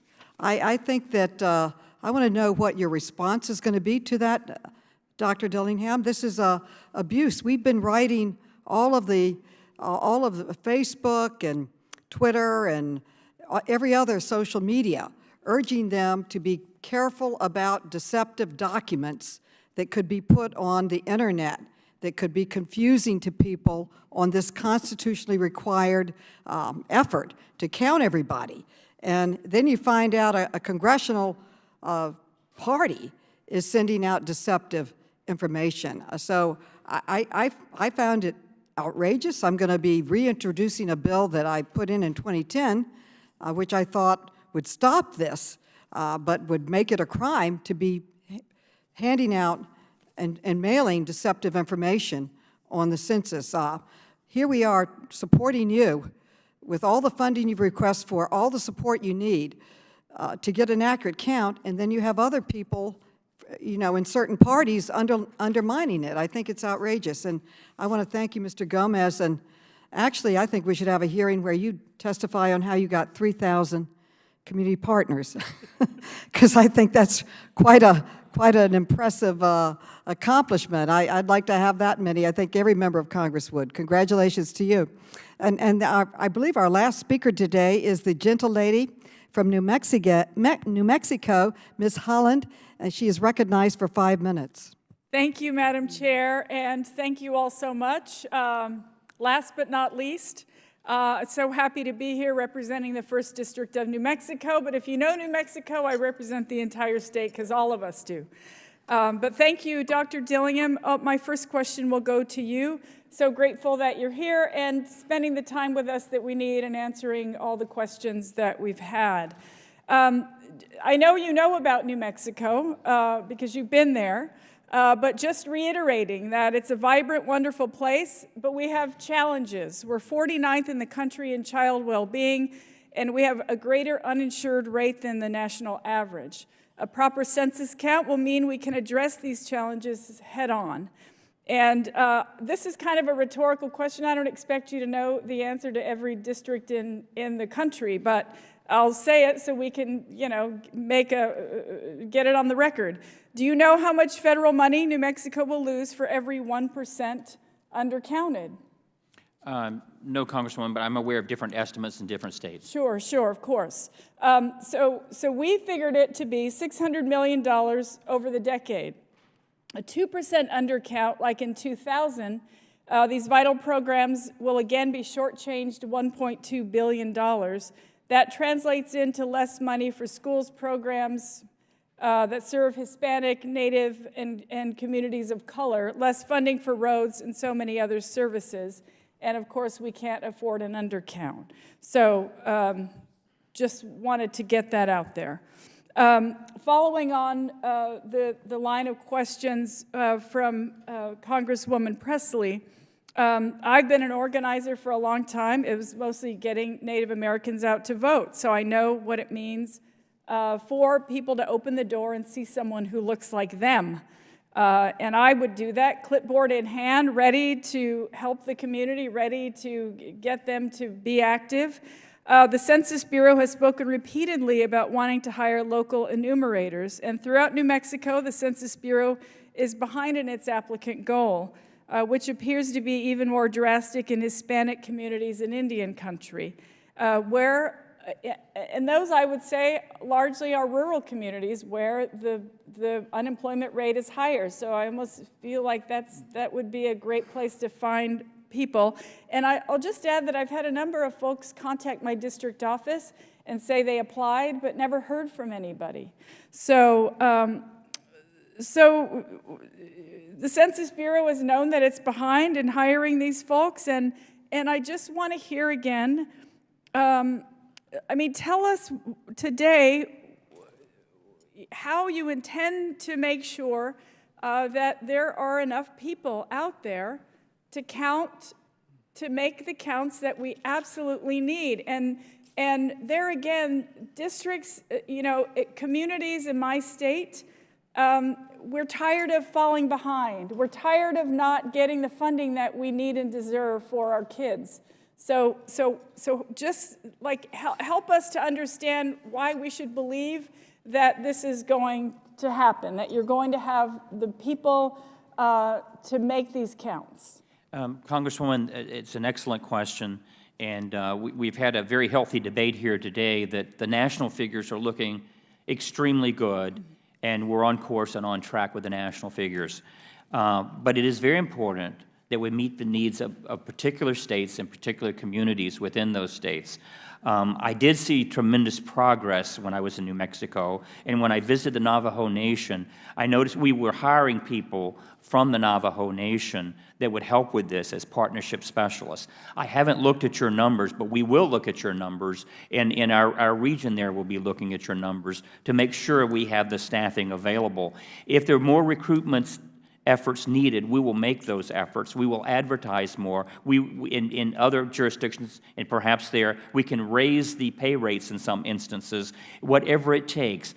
And we need people from those communities, both for purposes of the enumeration. First of all, let me just say the enumeration, because the Navajo language, quite frankly.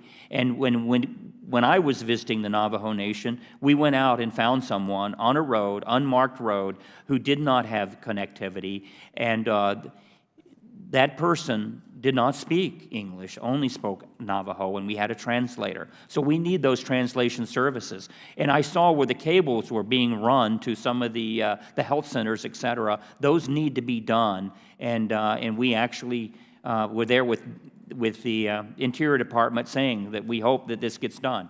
So we're going to do everything we can, but the partnerships are so important. The hiring for our enumerators from those communities that know the languages is so important for both Hispanic community and the American Indian community. And I think my associate director would like to give some more particulars on New Mexico. Yeah, Congresswoman, just last week we authorized spending $2 million in local recruiting advertising for local areas that may be low or behind or low account. We are very sensitive to those specific needs, and that was part of our effort to encourage local advertising, to encourage recruiting in low-count areas. So that's a tangible example of what we're doing right now to get recruiting up in your area, in your state. Okay, thank you. And Congresswoman, we will be mapping that in real time on the internet that you and anyone else can check to see what the response rates are in those tracts in New Mexico, so we can focus the resources to those areas. Right, and I mean, while we're talking about languages, there is a large Navajo population in New Mexico, but there's also other languages spoken as well: Keres, Tiwa, Tewa, and Towa. So those are all, and although those languages aren't necessarily written, there is a need for translators in various areas to make sure that there is no language barrier with respect to getting the right answers that we need. So I would just like to mention that. My last question, I think it will be, well, maybe not, but I wanted to follow up on my colleague, Ms. Ocasio-Cortez, with the questions that she asked. And my office has been in touch with the Census Bureau. We've been told there is no part of your media plan directly addressing the citizenship question and undoing months of intimidation because people are still afraid of that. Will you commit to directly confront and eliminate any confusion regarding the citizenship question? And that means spending money on ensuring that you are putting that out there so that people are not don't continue to be intimidated by that. Congresswoman, we are, in fact, ensuring that everyone knows that, and certainly in our engagements with the communities. I will say that we have partners that are specifically promoting that avenue. I will say also, though, that our research indicated in working with the groups that they really are looking for the positive reasons to respond to the census, and that rather than enforce the negative, if there was some negative there about past concerns, that we enforce the positive. So the direction of our communications campaign has been a very positive one. Thank you. Chairwoman, thank you for allowing me to go over time. I yield. Well, thank you, Ms. Holland. You had a very important line of questioning, and I'd like to follow up on it. I think her line of questioning of how much would a state lose if you were undercounted 1% is really riveting. And when the number came back 600 million estimated, I'd like to ask for that for each state so that citizens that live there know what's at stake if they don't fill out their form. I can't think of a better way to do that. I'd like to request that if I could, Doctor. Congresswoman, we will share whatever information we have. We usually use the figure nationally of $675 billion annually that we're pretty confident in. There are much, as you said, I think in your opening statement, the $1.5 trillion, some academics and researchers have developed that figure. Her question was if you were undercounted 1%, what specifically would it mean to that state? We could do it based on certain assumptions. Yeah, on assumptions. Yes. That would be great. I'd love that. And I want to respond to Katie Porter's line of questioning, and really Mr. Gomez's, on these false documents that were sent out by the Republican National Committee. I literally passed a bill in 2010 that said that it should be illegal to put out information disguised as the Census Bureau, and it literally passed. So it's against the law to do that. I need to revisit it and add penalties and enforcement, because clearly people are violating that principle. The census is one of the sacred things in our Constitution. Is one of the few responsibilities mentioned in the Constitution, and if our data's not correct, our policies aren't correct. So it's critical to the private sector, to the public sector, to our states, and I would say very importantly that if you're not counted, you're not represented. So we all need to work harder to make that happen. I do want to revisit an exchange that was rather rare, a bipartisan exchange. This has been called the most partisan Congresses in history, but we had a strong bipartisan exchange between Ms. Wasserman Schultz and Mr. Meadows, in which they expressed the desire to get from the Bureau the community partners broken down by congressional districts. I think that's very important. I want to underline that the committee staff, the staff of this committee, has been asking for that information also. So I want to ask again, Dr. Billingham, when can we get that information? We all want to be like Jimmy Gomez, and a way to start is to know who the community partners are in our districts so we can connect with them for a count and get to try to find more. Congresswoman, late last night, I was hoping that I could bring what would look like a large phone book with that list, and but it had not gone through the clearance process. But I'm informed today, at least during this hearing, that we can make that available. That's and great. As soon as it's made available, we will deliver it to you.